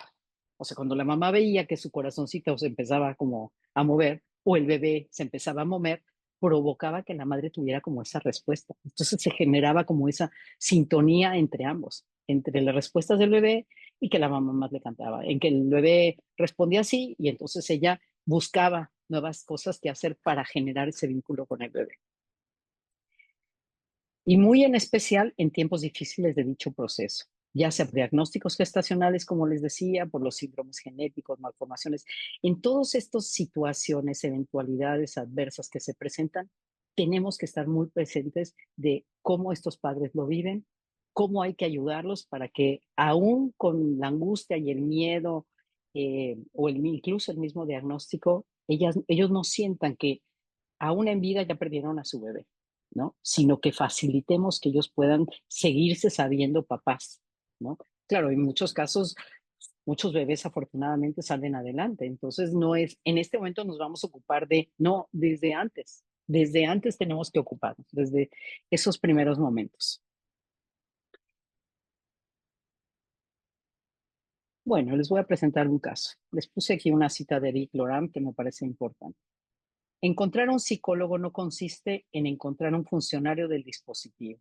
Se trata más bien de que sea alguien que pueda decir a un sujeto en un momento crucial de su vida algo que permanecerá inolvidable. O sea, esto es lo que hablábamos la vez pasada sobre el tema de las marcas, ¿no? Sobre el peso de las palabras. Esas inscripciones que a veces desde nuestra intervención se hace, ¿no? Debo hacerles una aclaración. El caso que hoy les voy a compartir ya lo he trabajado en otros espacios. Sin embargo, desde la primera vez que lo expuse, previamente solicité autorización a la madre para ello. Como han pasado ya 2 años desde la última vez que lo presenté y como la madre sigue en análisis conmigo, nuevamente le pedí su autorización para ahora presentarlo con ustedes. Aceptó con gusto y además me comentó lo que no hizo la vez pasada. Ahora sí lo hizo. Si mi caso sirve, y esto se los quiero comentar porque esto es para ustedes, ¿no?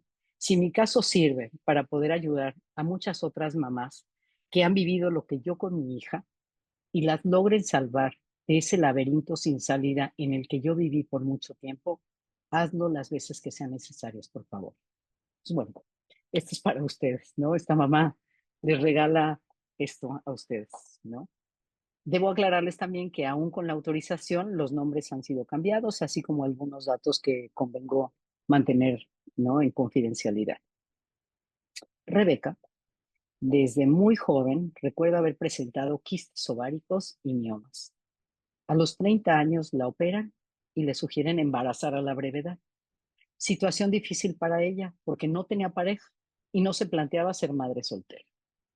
A los 2 años conoce a Mario y se casa. Durante casi 2 años buscan embarazar. Nuevamente se enfrenta a la presencia de miomas. A los 36 años le intervienen y sugiere el médico a la brevedad de embarazar. A los 2 meses gesta, notificándosele que dada su gran producción de miomas, este embarazo podría ser el único. Aún esta noticia, la cual en ese momento evadió, se encontraba feliz y lo cursó sin problema alguno. A las 26 semanas de gestación, calculen 28 semanas de gestación, se presenta un grave desgarramiento del útero, placenta previa, fuertes hemorragias y con el riesgo de perderse tanto la vida de la madre como de la bebé.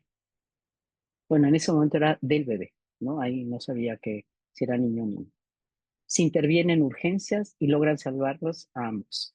Fue un bebé prematuro con un peso de 1,1 kg que debió permanecer en la unidad de cuidados intensivos por 4 meses. Rebeca estuvo también en la unidad de cuidados intensivos alrededor de 2 semanas. La primera semana estuvo muy grave, varias transfusiones de sangre, debilidad letárgica, o sea, la letargia alude a la somnolencia, la disminución de conciencia, hay confusión, hay desorientación, hay mucha debilidad, ¿no? El neonatólogo me consulta junto con el ginecobstetra y me incluye en el equipo. Dadas las condiciones de gravedad de ambos, madre e hijo, la primera semana era imposible, bueno, ya les voy a decir que la bebé, ¿no? Ahorita les voy a explicar también, que la bebé pudiera tenerse con la madre. Ya había nacido y era una bebé. Pero sí el incluir al padre, quien pasaba mucho tiempo en la unidad de cuidados intensivos con la bebé, contactando con ella, aún estando en la incubadora. En otros momentos se le permitía estar a él con Rebeca. Entonces el pobre padre circulaba entre una unidad y la otra, ¿no? Ahí está. Se pidió apoyo de ambas familias. Se armó una red familiar importante de las dos familias, foráneas además, pero que acudieron desde el primer momento para que pudieran ayudar a hacer relevos al padre y pudieran pasar la mayor parte del tiempo permitido acompañándolas a ambas. Otros familiares se ocupaban de que el padre pudiera hacer sus comidas y descansar. O sea, fue una red familiar de verdad muy linda la que se logró armar y todos tenían como muy claras las funciones que tenían que hacer. Entonces, como el papá circulaba entre una unidad y otra, la gente de su trabajo también ayudó, entonces le llevaban la comida, comía allí, etcétera, ¿no? Tuve oportunidad de estar con él y con ambas en sus respectivas unidades de cuidados intensivos. Y aún el estado de gravedad de la madre, y dado que no podía aún estar con la bebé, le pedía a él que buscara hacer la función con la bebita. Como no se podía cargar, que la acariciara, le hablara, etc. El padre se encontraba en estado de shock, que era necesario uno lo pudiera sostener en su función. O sea, el papá se aplicaba, pero el papá estaba de verdad abrumado, ¿no? Aparte estaba aterrorizado de que se muriera su esposo y su hija, ¿no?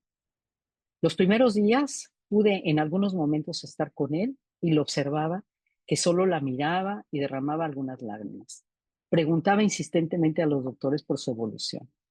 Yo intervenía dirigiéndome a la bebé que permanecía intubada, llena de sondas, con vendas en sus ojos. Hola, hola, le decía. ¿Quién crees que está hoy aquí y vino a visitarte? Es papá, ¿no? Y dirigiéndome a él, lo invitaba a que la acariciara y le hablara. Al principio le costaba, pero para facilitárselo le hacía diferentes preguntas sobre la espera, sobre cómo había recibido la noticia cuando supieron que era niña, etcétera, ¿no? O sea, cuando estábamos ahí, ese silencio que se hacía a veces con el papá, yo le hacía todas estas preguntas, ¿no? O yo le decía, a ver, Mario, cuéntanos, cuando supiste que fue una bebé, ¿cómo te sentiste? Ellos no habían querido conocer previamente el sexo de su hijo, por eso les decía hace rato el bebé, ¿no? Hasta su nacimiento. O sea, ellos supieron que era una niña hasta el momento en que nació. Antes no. Y entonces una vez que me contestaba, yo hacía alguna exclamación dirigiéndome a la bebé. Oye, qué lindo lo que nos está contando papá, de lo contento que se puso cuando supo que naciste y que eras una niña. Todo esto a través de la incubadora, ¿eh? Y así mis intervenciones facilitaban que él fuera tomando ese lugar. Y cuando llegaba a verla, ya no solo la miraba, sino que la saludaba, le decía cosas que había hecho, quiénes de su familia estaban afuera y preguntaba por ella. Le hablaba de su mamá, etcétera, al tiempo que la acariciaba. Él ya después llegaba, abría y la acariciaba mientras le contaba su día, le contaba quién estaba afuera, le contaba cómo había estado su mamá. O sea, yo ya no tenía que intervenir, ¿no? Ya lo hacía y claro, yo no estaba todo el tiempo ahí, entonces nada más les pedía a las enfermeras que observaran esto y ellas me decían, no, no, pues observamos que el papá está hable y hable cuando está con la bebé ahí adentro, ¿no? Y se ríe, ¿no? Le platica, ¿no? Dice, si nosotros entramos, él dice, sí, sí, pásele, viene a saludarnos, ¿no? O sea, ya hablaba como en plural, ¿no? Y así mis intervenciones facilitaron que él fuera tomando ese lugar. Cuando yo llegaba a verla, ya no solo la miraba, sino que la saludaba. Si entraba algún doctor y saludaba, yo me acercaba a la incubadora y por la ranura le decía en voz bajita, ¿escuchaste quién llegó? Es tu doctor. El doctor Pedro que viene a saludarte y a ver cómo amaneciste, ¿no? Entonces, claro, esto hacía que después el padre era el que hacía esa función, ya no tenía que hacerlo yo, ¿no? O el doctor llegaba y se acercaba y le decía, soy yo, tu doctor, te vengo a saludar, no sé qué, ¿no? Lo que provocaba que el mismo médico la acariciara y saludara, antes de comenzar a explorarla y conversar con el padre. Esta dinámica se fue siendo común entre todo el equipo y lo mismo con los médicos. Las enfermeras, cuando debían hacerle algo, la saludaban, le hablaban, le preguntaban cosas, etc. Cuando alguna de ellas llegaba a cambiarle el pañal o asearla, yo lo invitaba a él a que lo hiciera junto con la enfermera. Y ella, como ya me conocían, amablemente le explicaba y orientaba de cómo hacerlo. Esto permitió que el padre fuera pudiendo hacer función de sostén materno. En tanto, la madre podía tomar su lugar, al tiempo que podía notar cómo él iba perdiendo el miedo de tocarla, de bañarla, de moverla, de ayudar con la sonda de la alimentación, etc. Estas pequeñas intervenciones fueron logrando que armáramos un diálogo continuo con ella, su padre, el equipo, sus familiares que la visitaban por turnos y yo. La madre, por su parte, estando en la sala de cuidados intensivos, por momentos abría al principio ligeramente los ojos Emitía sonidos inentendibles y algunas lágrimas brotaban. Yo, cuando el padre estaba ahí, le preguntaba sobre la bebé, buscando que la madre escuchara todo cuanto él y yo conversábamos. Ella estaba muy débil. Entonces, cuando intentaba hablar, ni le entendíamos nada y solamente lo volteaba a ver, le tomaba la mano a él y lloraba. Y entonces yo le pedía, ¿no? Nos poníamos a conversar el padre y yo. Y entonces yo le digo en una ocasión, ¿habían hablado del nombre que le pondrían a su bebé? Les pregunto. Ahora que saben que es una niña, ¿cómo le pondrán? Andrea, me dijo un día, habíamos pensado que si era niña, se llamara así. Yo volteé con Rebeca y le dije, Andrea es una linda bebé. Está esperando conocerte pronto, Rebeca. Situación emocional muy fuerte para el padre. Había mucha angustia, sufrimiento y tristeza. Temía por la vida de ambas. Cuando el padre estaba con la bebé, lo invitaba a contarle de su madre, de lo que para ellos significaba esperarla, el tiempo que la habían estado como es, al tiempo que la acariciaba. Entonces, lo mismo que yo le preguntaba al papá, estando con la mamá, después, si estaba con el papá, le pedía, ¿no? Que me platicara, que nos platicara, ¿no? Andrea y a mí, ¿no?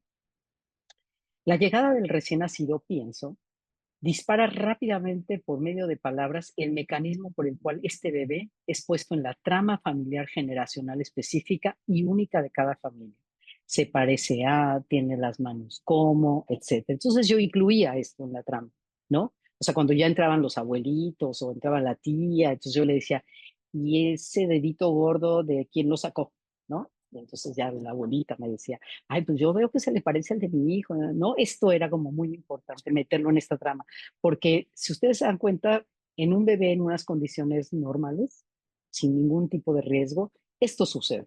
O sea, apenas le traen al bebé, lo muestran los papás en el cunero y los que están afuera ya están diciendo, ay, sacó el pelo de la mamá, tiene los ojos idénticos. Todo el mundo le empieza, y esto es importante porque empiezan a significar a ese bebé. Deja de ser un organismo ajeno y lo empiezan a meter en la trama generacional familiar. Con un niño en una situación de riesgo, en una situación de enfermedad, bebé, esto no sucede. Hay que generar, ¿no? Digo, hay veces en que sí se dará, pero a veces hay que generar. Entonces, bueno, yo empiezo a hacer esto con la familia, con los abuelitos, con mi papá, ¿no? Rebeca, la segunda semana en cuidados intensivos, tuvo una importante mejoría y pasó a piso, lo que facilitó el poder llevarla en silla de ruedas al cunero y poder pasar tiempo con su bebé. El primer encuentro, que afortunadamente pude estar ahí, fue muy emotivo para todos los que ahí estábamos. Para mi fortuna coincidió con mi visita. Mientras Mario conducía la silla de ruedas rumbo a la unidad, ella hiperventilaba, lloraba, temblaba. Yo la tomé de la mano y le decía, es una gran emoción la tuya, vas a encontrarte con tu bebé. Al fin se encontrarán tú y Andrea. Ella tomaba mi mano y la apretaba. Cuando pudo verla, su primera reacción fue levantarse y acercarse a la cúpula de la incubadora y a la altura de la cara de la bebé besó el acrílico.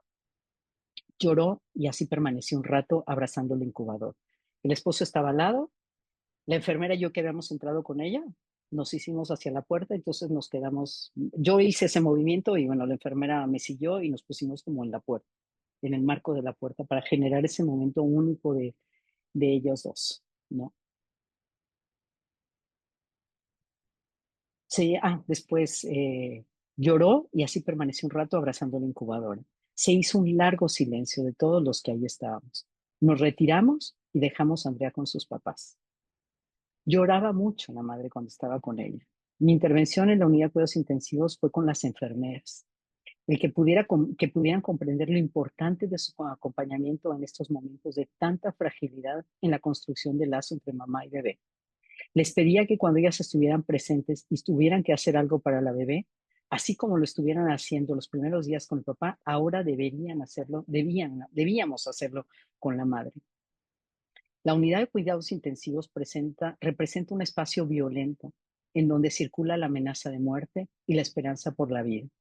El equipo debe ofrecer cobijo y contención a los miedos de los padres para facilitar esas primeras inscripciones humanizantes que se sientan cuidados y nutridos por todo el equipo de la unidad. Eran muy cariñosas las enfermeras con Rebeca. Le enseñaban cómo extraerse leche y con gotero le intentaban dar a la bebé y también a través de la sonda nasogástrica que tenía, siempre animándola para que siguiera extrayendo su leche y no perder la producción. Y apenas la bebé pudiera recibirla, una vez que pudiera ser alimentada al pecho. La apoyaban a cambiarle los pañales, a hacerle su limpieza, permitiéndole que pudiera acariciarla y permanecer así por largos periodos.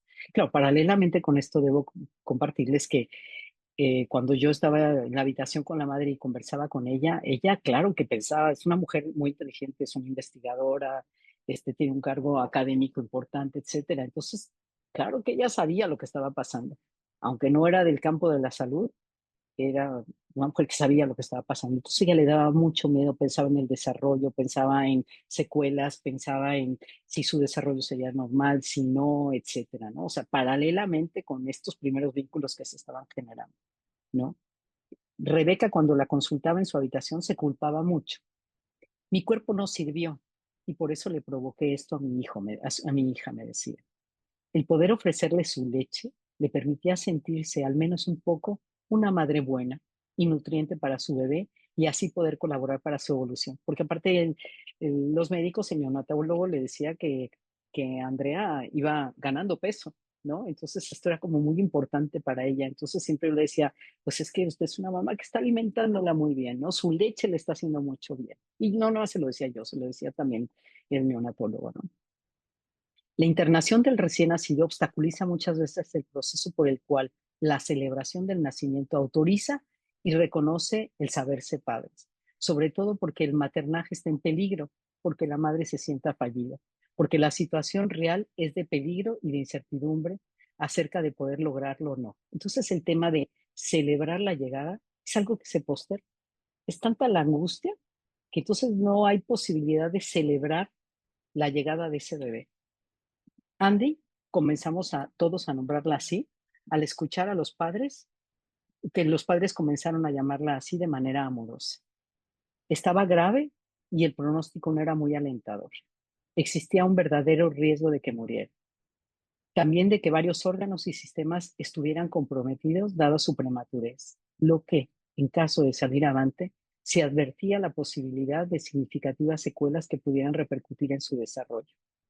Estas noticias eran devastadoras, y no solo para los padres y la familia, lo era también para nosotros, el equipo de salud.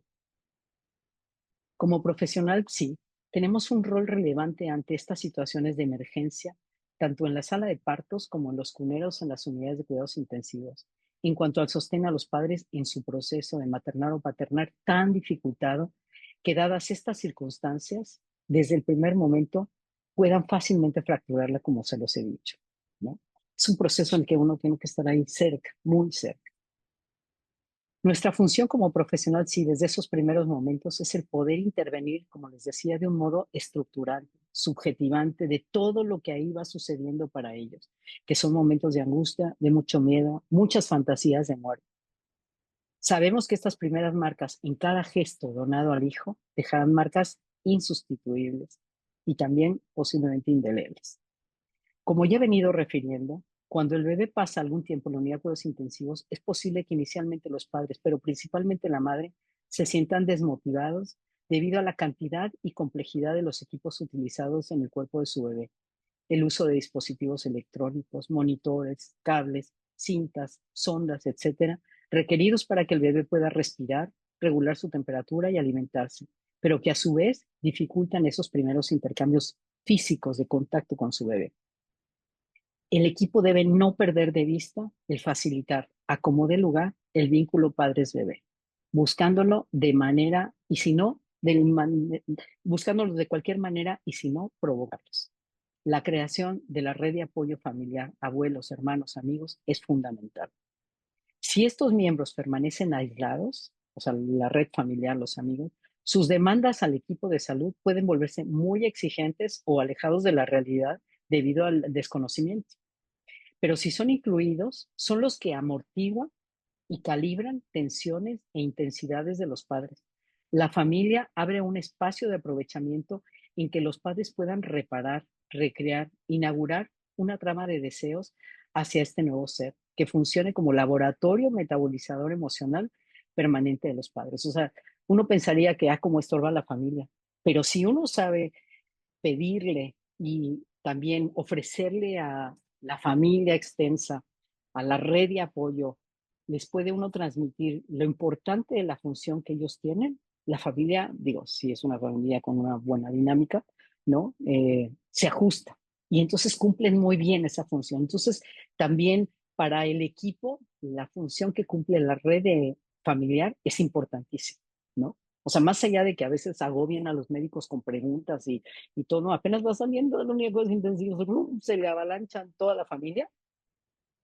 Es muy importante cuando él puede como explicarles, porque a veces a mí me ha tocado escuchar esos momentos y después yo voy y me siento con la familia, ¿no? Estoy afuera, en los sillones, me siento con ellos y entonces le digo, ¿qué entendieron? ¿Con qué dudas se quedaron? ¿Qué les aclaró cosas? ¿Les confundió? Etcétera, ¿no? Entonces yo a la vez lo que hago es como ayudarlos a tramitar eso, a metabolizarlo, a digerirlo, porque finalmente ellos están con los padres, ¿sí? Porque a veces, muchas veces la familia, si no logra hacer esto, bombardean también a los pobres padres de preguntas. Y ya le preguntaste al doctor, y ya le dijiste, y yo creo que el doctor no ha hecho, ¿y por qué no pedimos otra opinión? Empieza todo el mundo a bombardear a los papás y los papás no pueden. O sea, psíquicamente no pueden con tanto, ¿no? Entonces, cuando la familia también está clara en lo que está sucediendo, entiende lo que está sucediendo, se siente más tranquila, puede ayudar también en la contención de estos papás, ¿no? Como señala Marcel Hermann en su artículo La internación conjunta madre-bebé, una oportunidad perdida, él dice, toda la familia es aquí el paciente. Y el equipo de salud así debe tomarlo. No es solo el bebé, no son solo los padres, es también la familia que a su vez sostiene a los padres y al bebé. La propuesta del método canguro, como les mencionaba, es una excelente opción que permite y facilita estos primeros intercambios con su bebé y que abona para la construcción de su propio maternal y paternal de los padres, ofreciendo su cuerpo, su piel, su voz, su temperatura, sus latidos, como experiencia no solo física, sino también psíquicas simbólicas para este pequeño cuerpecito, libidinizándolo y no solo atenderlo como un organismo conectado a aparatos.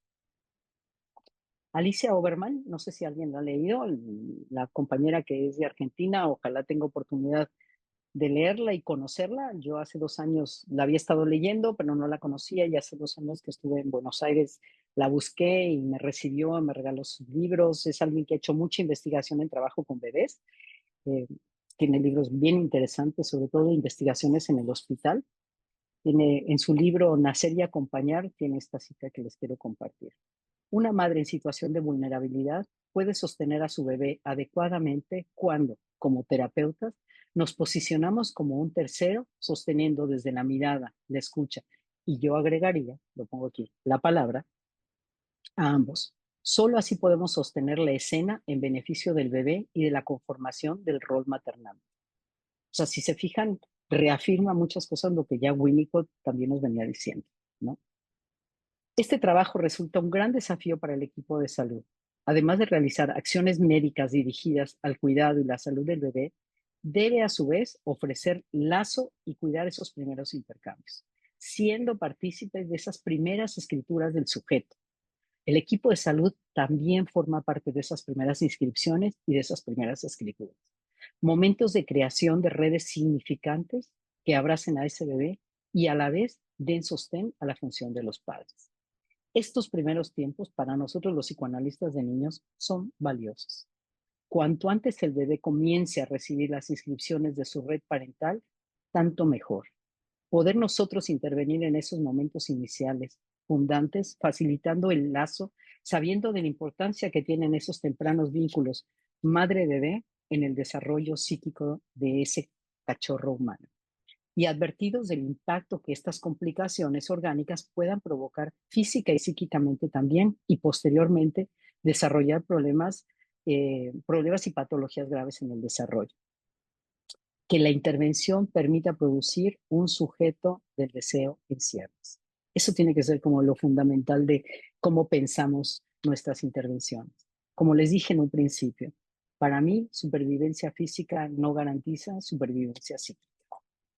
Con Andy y sus padres, seguí trabajando durante el tiempo que permaneció en la unidad de cuidados intensivos. Ella evolucionó favorablemente, aunque hubo varios altibajos que fueron muy angustiantes. Para la madre fue muy difícil cuando se le dio de alta y Andy permaneció en el hospital. Separarse de su hija era muy difícil. Varias noches permaneció en la sala de espera. Apenas unas semanas de nacida y en buenos momentos que tenía, sugerí en el equipo evaluar la posibilidad de iniciar el método Canguro con ambos padres. Ya no estaba intubada, ya nada más estaba con aparatos y sondas y demás. O se, que los padres se turnaban de hacerlo, ¿no?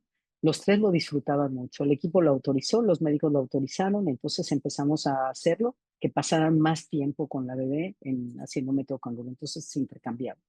Y era un momento que ambos padres disfrutaban muchísimo, ¿no? Porque aparte cargaban a su bebé, le hablaban, ¿no? Le decían muy amorosos, ¿no? Ambos padres, muy amorosos. La madre con mucha angustia, pero bueno, también lo hacía.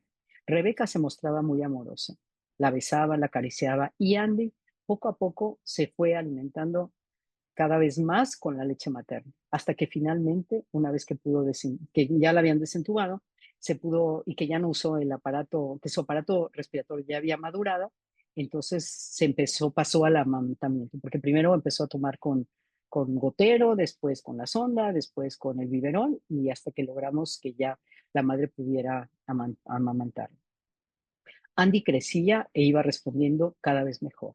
El pronóstico fue mejorando y a los 4 meses se fueron a casa. De entonces han pasado 4 años desde que nació Andy. La madre y yo seguimos trabajando. Rebeca fue desarrollando un apego ansioso con su bebé. Se pone mal cuando Andy se enferma, aunque en general ha sido una niña bastante saludable. Se pone temerosa, aprensiva, deja de comer, no duerme. Está agotada, o sea, ahora menos, pero los primeros 2 años siempre estaba agotada, ¿no? Presentaba migrañas, gastritis, ¿no? Los primeros meses fue un vínculo muy ansioso, era un vínculo vigilante. Tenía secuelas en su desarrollo neurológico, por tanto, estaba muy al pendiente no solo de su salud física, peso y talla, sino también de su desarrollo psicomotor. El que su desarrollo estuviera en los percentiles normales o altos. Vivía muy angustiado. Poco a poco su apego ansioso también fue cediendo a ir generando un vínculo más amplio que solo vigilar su salud. Cuidaba mucho del tiempo con ella, le estimulaba psicomotrizmente, jugaba con ella. Cuando inició alimentación complementaria, ella se hacía cargo y junto con Mario compartían el cuidado y las rutinas. Ella tiene un cargo académico importante, además había pedido permiso, además del permiso de maternidad, pidió permiso unos meses y posteriormente se reincorporó, pero de manera virtual. Tenía una persona en casa que la apoyaba y con ella se sentía tranquila.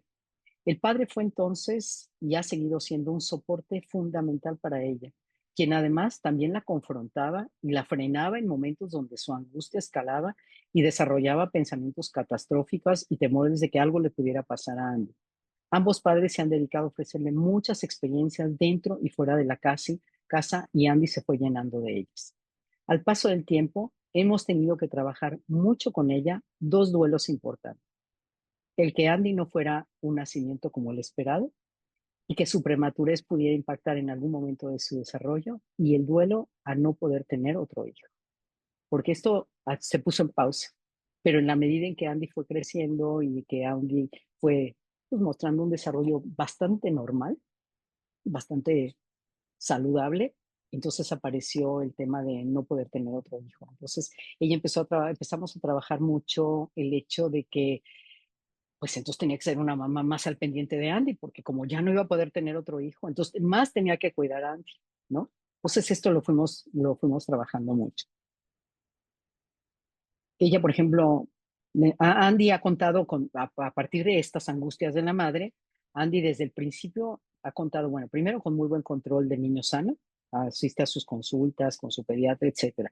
Como son papás foráneos, entonces se han hecho de un equipo de especialistas. Entonces, en su lugar de origen de los padres, bueno, de la madre, del padre no, de la madre porque es donde más frecuentan, también tiene su neonatólogo, ¿no? Y el neuropediatra.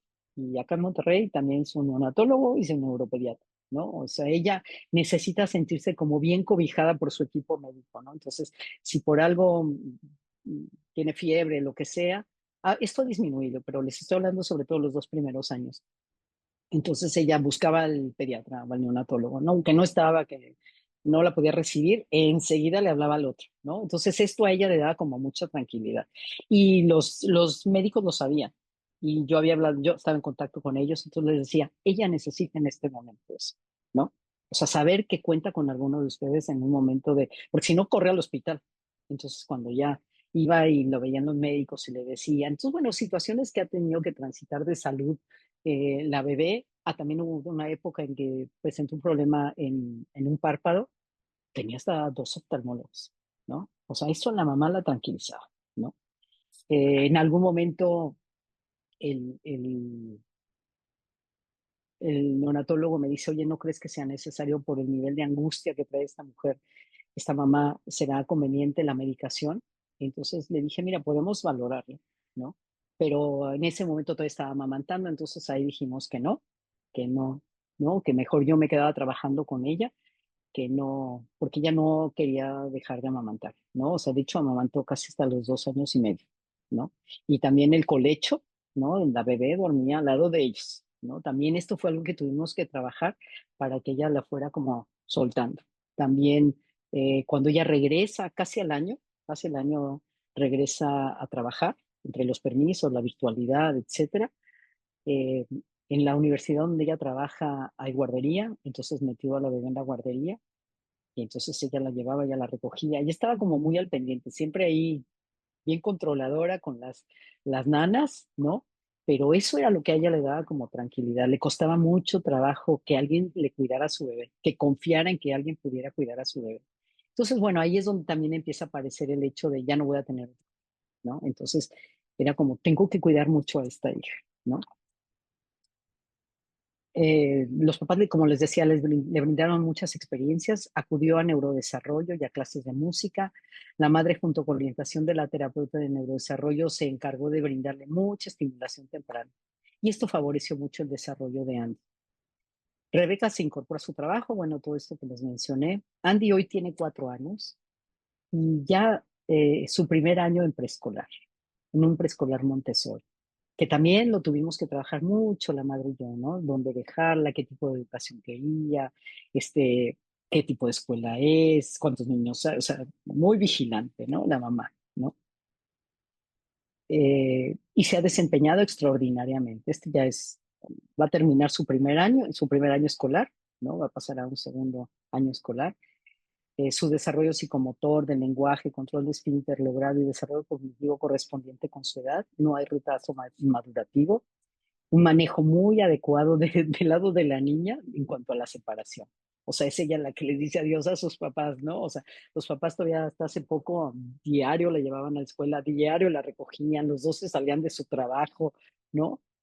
Para estar ahí con ella, ¿no? Y cuando la madre me cuenta en una de las sesiones, me dice, y antes de que yo le dijera adiós, ella volteó, me vio, me dijo adiós y cerró la puerta del kinder, porque en el kinder donde está reciben a cada niño. O sea, le la guían, lo recibe, hacen un momentito ahí y ya. Así haya más papás, se esperan, meten a un niño, después ya vuelven a abrir, sale la otra guía, así, ¿no? Como que le dan lugar a cada niño que va llegando. Entonces dice la mamá y así volteó, me dijo adiós y se metió, ¿no? Entonces, bueno, trabajar mucho con ella de todo esto que significaba, ¿no? El que ella pudiera separarse, decirle adiós, hacer amiguitos, o sea, ir a las fiestas, todas estas cosas, ¿no? En ocasiones, Rebeca ha traído al consultorio a Andy y yo observo que siempre está buscando mi mirada y esperando mi opinión clínica, ¿no? Observo que es una niña alegre, juguetona, interactúa, ha desarrollado juego simbólico muy bien, su lenguaje oral totalmente logrado, por ende, su incipiente proceso de constitución subjetiva, su acceso al FORDA se ha logrado. Así que el riesgo físico y psíquico que definitivamente estuvo jugado, hoy es tiempo pasado. Es una niña con la que yo cuando la he traído, pues como tengo aquí los juguetes, ¿no? Jugamos, me dice, jugamos, ¿no? Entonces, bueno, me pongo a jugar con ella. La mamá se queda sentada en el sillón, ya no está ahí como al principio, ¿no? Como muy pegadita a ella y viendo y que se agarre y que se le ayuda y que se saque el juguete, que, ¿no? Y ahora no, se queda ahí sentada, nos observa, ¿no? Ella va, saca los juguetes, me invita a jugar y a veces le digo, ¿invitamos a mamá? Sí, ven mamá, le dice, ¿no? Y hay veces en que no, en que nada más juega conmigo. La intervención temprana desde los primeros tiempos, en el caso de Andy, evitaron una ruptura simbólica en el vínculo madre-bebé, muy sostenido en el posicionamiento del padre. Esto debo de subrayar. El trabajo con el equipo y junto con el trabajo analítico realizado todo este tiempo con Rebeca han sido verdaderamente un soporte fundante y estructurante para la subjetivación y humanización de Andy. Y bueno, les comparto para finalizar esta, no sé si ustedes habrán leído esta novela, se la recomiendo, La hija única de Guadalupe Nettel, y dice, llega un punto en que todas las madres nos damos cuenta de esto. Tenemos a los hijos que tenemos, no a los que imaginábamos o a los que nos hubiera gustado tener. Y es con ellos con quienes nos toca lidiar. Hay un libre albedrío y consiste en la manera en que nos tomamos las cosas que nos toca vivir. Y bueno, hasta ahí. Muchas gracias. Muchas gracias a usted, doctora. Muchas gracias. Bueno, por ahí aplauden, ya aplaudo No, yo también. Bueno, pues gracias. dejamos tiempo Sí, nos quedó tiempo. Ujú. para las preguntas. A mí me gustaría hacer una en lo que se van animando. Yo me Ajá. quedaba pensando sobre el trabajo cuando ya no se pudo ese primer momento de acompañamiento, pero que te llegan pues chiquitos, ¿no? Generalmente muy chiquitos o ya no Ujú. tan chiquitos, pero pues ya con una historia que comenzó ahí, que comenzó en el hospital, ¿no? Que comenzó, que tienen justamente ya estas marcas de que algo ahí se atravesó, Sucedió. sucedió y que a partir de ahí, no sé, tal circunstancia se propició, digamos, ¿no? Ujú. Me gustaría que nos dijeras qué nos recomiendas cuando esto ocurre, si nos recomiendas esto de historizarlo, cuál sería nuestro trabajo cuando ya estamos en un momento secundario. Bueno, lo primero que acabas de mencionar es importante. Mucho del trabajo que tenemos que hacer con esos papás y con ese niño ya es historizar. Las entrevistas que tenemos iniciales de la historia clínica, de la historia de ese bebé, tiene que hacerse desde mucho antes, ¿no? Desde cómo se conformó la pareja, de en qué momento aparece el deseo de un hijo, cómo se transita en ese poder buscar y embarazar y tener al hijo, cómo se vive en esos meses, cómo lo toman los padres, qué les dicen los médicos, todo de verdad detalladamente investigar eso, ¿no? Cuando empiezan con los estudios genéticos, los ecos, ¿no? Toda la información que reciben, cómo ellos van armando, imaginando a ese bebé en función de lo que van recibiendo de información, pues por el latido, por los ecos, ¿no? Por lo que el médico le dice, que si el tamaño del bebé, que si corresponde con los percentiles, que si el tamaño de la cabeza, toda esta información, eso es lo que facilita que una mamá, sobre todo una mamá, pueda visualizar lo que está pasando adentro de su cuerpo, ¿no? Y también para pensarlo cuando las cosas no vienen bien, cuando recibe malas noticias y está embarazada. Ahí es muy importante también detallar eso con la madre, ¿no? Explorar, investigar cómo tomó esa noticia, qué fue lo que pensó, qué era lo que soñaba, qué era lo que pensaba a lo largo de, ¿no? ¿Qué pasaba con sus miedos? Si sintió que al momento que recibe una mala noticia, aparte del miedo, toma distancia y empiezan a sentir que no, mejor quiero creer que no estoy embarazada. O sea, suceden muchas cosas. Hay de veras una gama enorme de situaciones que se presentan y que tenemos que explorar. O sea, yo sí creo que el trabajo con niños tenemos que trabajarlo desde ahí, ¿no? Tenemos que trabajarlo desde ahí en general, ¿no? Claro, más cuando estamos frente a niños con problemas en el desarrollo, con patologías graves del desarrollo, con dificultades en la conexión, en armar lazo, en el lenguaje, por ejemplo. No, yo no soy de la idea de, un niño tiene dificultades en el habla, terapia del lenguaje. No, no. O sea, porque tenemos primero que pensar en todos los precursores del FORDA, todo lo que va a facilitar el acceso a lo simbólico antes que en el habla como alteraciones oroarticulatorias, ¿no? O sea, orofaciales. No, primero hay que investigar cómo se fue gestando, ¿no? Cómo se le incluye a él en el mundo del lenguaje, ¿no? Al niño que se le habla, al niño que no se le habla, ¿no? Yo recuerdo una vez unos papás que me trajeron un chiquito con características autistas y cuando le pregunto a la madre, cuénteme cómo era de bebé, qué bebé era, pues era un bebé bien tranquilito. Yo lo ponía en su sillita y ahí se podía quedar horas. Le digo, ¿y se quedaba horas? Dijo, pues sí, porque no daba lata. Era como una plantita que nada más le daba el sol. Y le hablaba, se dirigía, jugaba. Pues no, porque estaba tranquilito, ¿no? Entonces uno dice, a ver, estaba tranquilito o nadie se conectaba con él y él no se conectaba con nadie, ¿no? Pero la lectura de la madre era un bebé tranquilito, no daba lata, ¿para qué lo molesto? Entonces no interactuaba con el bebé, ¿no? Entonces sí les diría que historizar es fundamental, hacer una muy detallada, que lleva muchas sesiones, ojo, ¿eh? O sea, no crean que en una sesión pueden sacar toda esta información. Mucha información, por ejemplo, en el caso de Andy, pues llevo 4 años trabajando con la madre y siguen apareciendo datos importantísimos que yo los primeros tiempos no supe, ¿no? Muchas cosas que la mamá de pronto recuerda, que las trae a colación, que hace asociación, que en ese momento estaba tan bloqueada y tan asustada que no podía pensar. Y en cambio ahora que las cosas han evolucionado bien, ella puede recordar muchos momentos, muchas fantasías que tenía, muchos sueños que tenía, ¿no? Entonces sí tenemos que darle mucho lugar a toda esta información.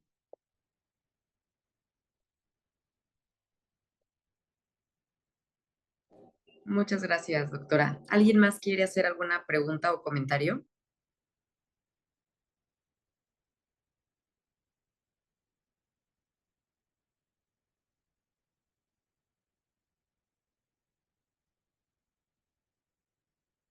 Algo sobre el caso específico de Andy, Rebeca y Mario.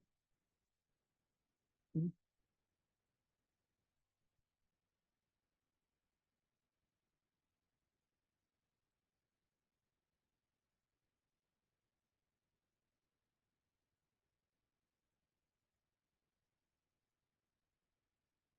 Bueno, quiero creer que quedó como ahí en el tintero para que lo sigan pensando, ¿no? Yo les agradezco muchísimo la invitación, espero les haya servido, les dé mucho para Hay por pensar. acá, perdón, no que le Ah, interrumpa, sí, doctora, sí, es que está ok, Ali esperando. Sí, ok, Ali.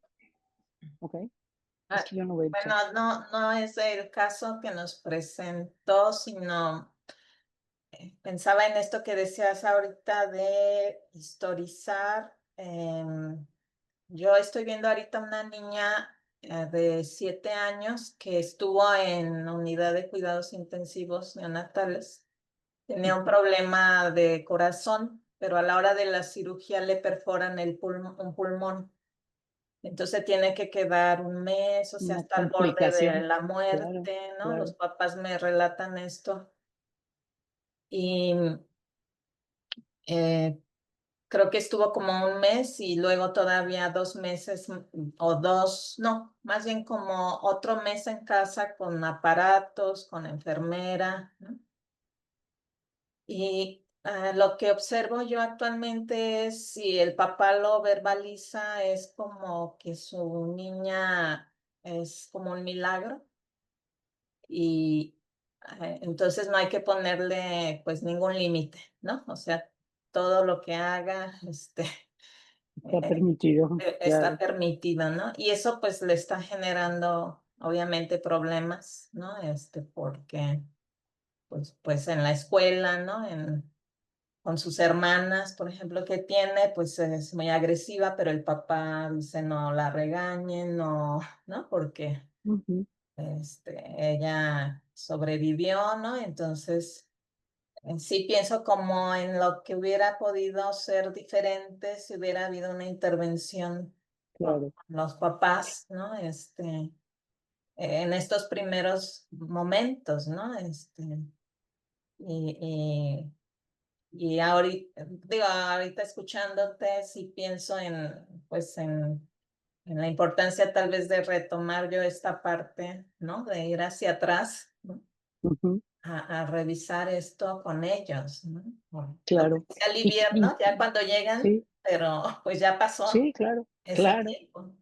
Claro, y no nada más eso, sino que en algún momento, no sé, en este caso, esta chiquita, si sabe de esa cirugía, ¿no? Si conoce esa parte de su historia, porque también a veces en el trabajo con el niño, en el proceso de trabajo con el niño, a veces hay que trabajarlo en las sesiones, ¿no? O sea, a mí me ha pasado a veces que cuando yo veo con los papás alguna situación como esta y les digo, ¿y él sabe de esto que pasó? ¿Él sabe que estuvo hospitalizado? ¿Él sabe que estuvo grave? No, nunca le hemos contado porque nunca ha preguntado, ¿no? Entonces yo pienso, no ha preguntado o tal vez ellos no han escuchado algunas, ¿no? Señales que hagan pensar que él se pregunta sobre eso, ¿no? Porque claro, si lo operaron de bebé, pienso en este bebé, pues la cirugía, si fue corazón abierto, la cicatriz debe ser de este tamaño, ¿no? O sea que en su momento le ocupó el cuerpo y ahora debe ser de este tamaño. Pero a veces los niños tienen algunas preguntas, pero no las hacen o las hacen y los papás no las escuchan. Entonces ha habido ocasiones en donde les pregunto, me cuentan cosas que digo, ¿y él lo sabe? No, no sabe. ¿Y por qué no hablarlo con ellos, no? Con él, ¿por qué no hablarlo con él? Y hay veces en que los papás me han pedido, ¿y si lo hablamos aquí en sesión? Está bien, adelante, ¿no? Si yo puedo servir de tercero para que ellos puedan abrir toda esta situación con su hijo, ¿no?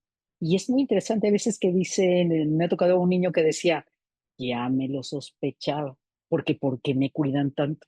¿No? Por ejemplo. Y entonces ahí, pensando en lo del bebé milagro, ¿no? O sea, ese lugar especial que cumple en la familia, ¿no? Y en el caso de él, la lectura que le dio es, ay, los traigo aquí encima de mí para todo, ¿no? Entonces, cuando le dicen, es que tú pasaste por eso, y nos empiezan a contar, yo lo facilito diciéndole, a ver, creo que papá y mamá tienen algo que contarnos hoy, ¿no? Y por eso me pidieron que si podían venir. Entonces, a ver, cuéntenos, ¿no? Entonces, cuando yo digo cuéntenos, los papás como que bajan, ya no tienen que directamente decirle a él, ¿no? Sino que yo cumpliendo la función de ese tercero, por eso les decía al principio que para mí Winnicott y Dolto han sido como los que yo me he apoyado desde la clínica en el trabajo en este trabajo que hago, ¿no? La teoría y la clínica de ellos, de ellos me ha servido muchísimo. Les decía el otro día, me puse muy daltoniana. Y si se fijan en las intervenciones que yo hago con los bebés, es bien daltoniana, ¿no? Entonces, también con los niños, a veces en el consultorio, abrimos esto, ¿no? Y entonces, claro, los papás nos cuentan y entonces, pues yo volteo con él y le digo, ¿cómo ves?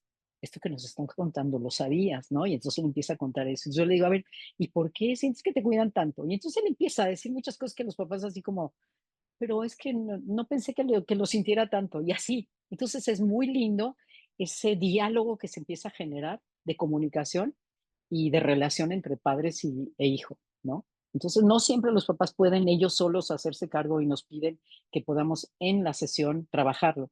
Y entonces nos sirve muchísimo, ¿no? Entonces digo, pienso en este caso tu paciente, algo así podría también funcionar, no sé que ya si lo sabe, si no lo sabe, cómo lo sabe, etcétera, ¿no? Pero creo que sería como importante porque también mantenerse en el lugar del milagro también es difícil, ¿no? Es difícil porque entonces si de pronto hace cosas que no son precisamente milagrosas, ¿dónde la van a poner, no? ¿Qué van a hacer con ella, no? Ujú. Gracias. Vi que alguien puso algunos comentarios, no sé si los quieres Sí, leer. sí, Yo no claro. los, nada más me aparecían. Vero Ujú, dice, el caso muy didáctico y conmovedor, muy ujú, representativo de lo que viven los padres de niños con alguna enfermedad, malformación. Rosa dice que, bueno, muchas gracias por compartir tus conocimientos. Yo querría compartir algo más también. ujú. Bueno, de un par de cosas. Una es que Karen me pidió, casi nos acabamos la Karen sesión. Díaz. Karen Karen Díaz Díaz. de que te saludara, que le hubiera encantado estar Gracias. aquí. Y justamente Gracias. ahorita también recordando un poco que hoy conversábamos ella y yo sobre la clase pasada y que hablábamos de lo que yo había comentado de Usin, ¿no? De mi hija. Ujú, sí. Y que estaba pensando ahorita que te escuchaba, Ale, sobre eso, porque yo le compartí a ella que esta semana yo volví a hablar todo con mi hija, ¿no?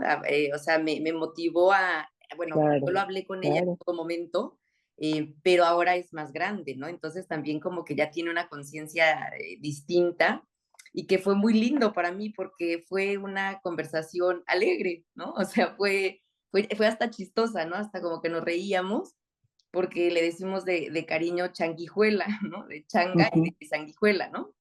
Entonces le digo, yo creo que por eso eres changuijuela, ¿no? Y jajaja, nos reíamos porque ella me decía que por qué no podíamos abrazarla, y yo, pues no podías, porque estabas, etcétera, etcétera, ¿no? Entonces me quedo pensando y yo decía, pues sí, claro, alguna marca queda, ¿no? De decirle, bueno, Claro, por eso ahora estamos todo el tiempo abrazadas, ¿no? Porque pues en ese momento tal vez no pudimos, ¿no? Entonces me quedaba conversando un poco eso con Karen de cómo historizar también, ahorita me estaba cayendo el claro. 20, no solamente es una vez, ¿no? También Ujú, es varias veces, ¿no? Hacerlo otra cosa, pensaba yo, ¿no? También. claro, claro, Entonces, claro. bueno, O sea, compartir eso. gracias por compartir eso, Oliver. Gracias porque de verdad que qué bien que tú, ¿no? Desde tu experiencia personal te das cuenta y que dices, esto es algo que puedo seguir historizando y que finalmente esto es lo que va a subjetivar quién es tu hija, ¿no?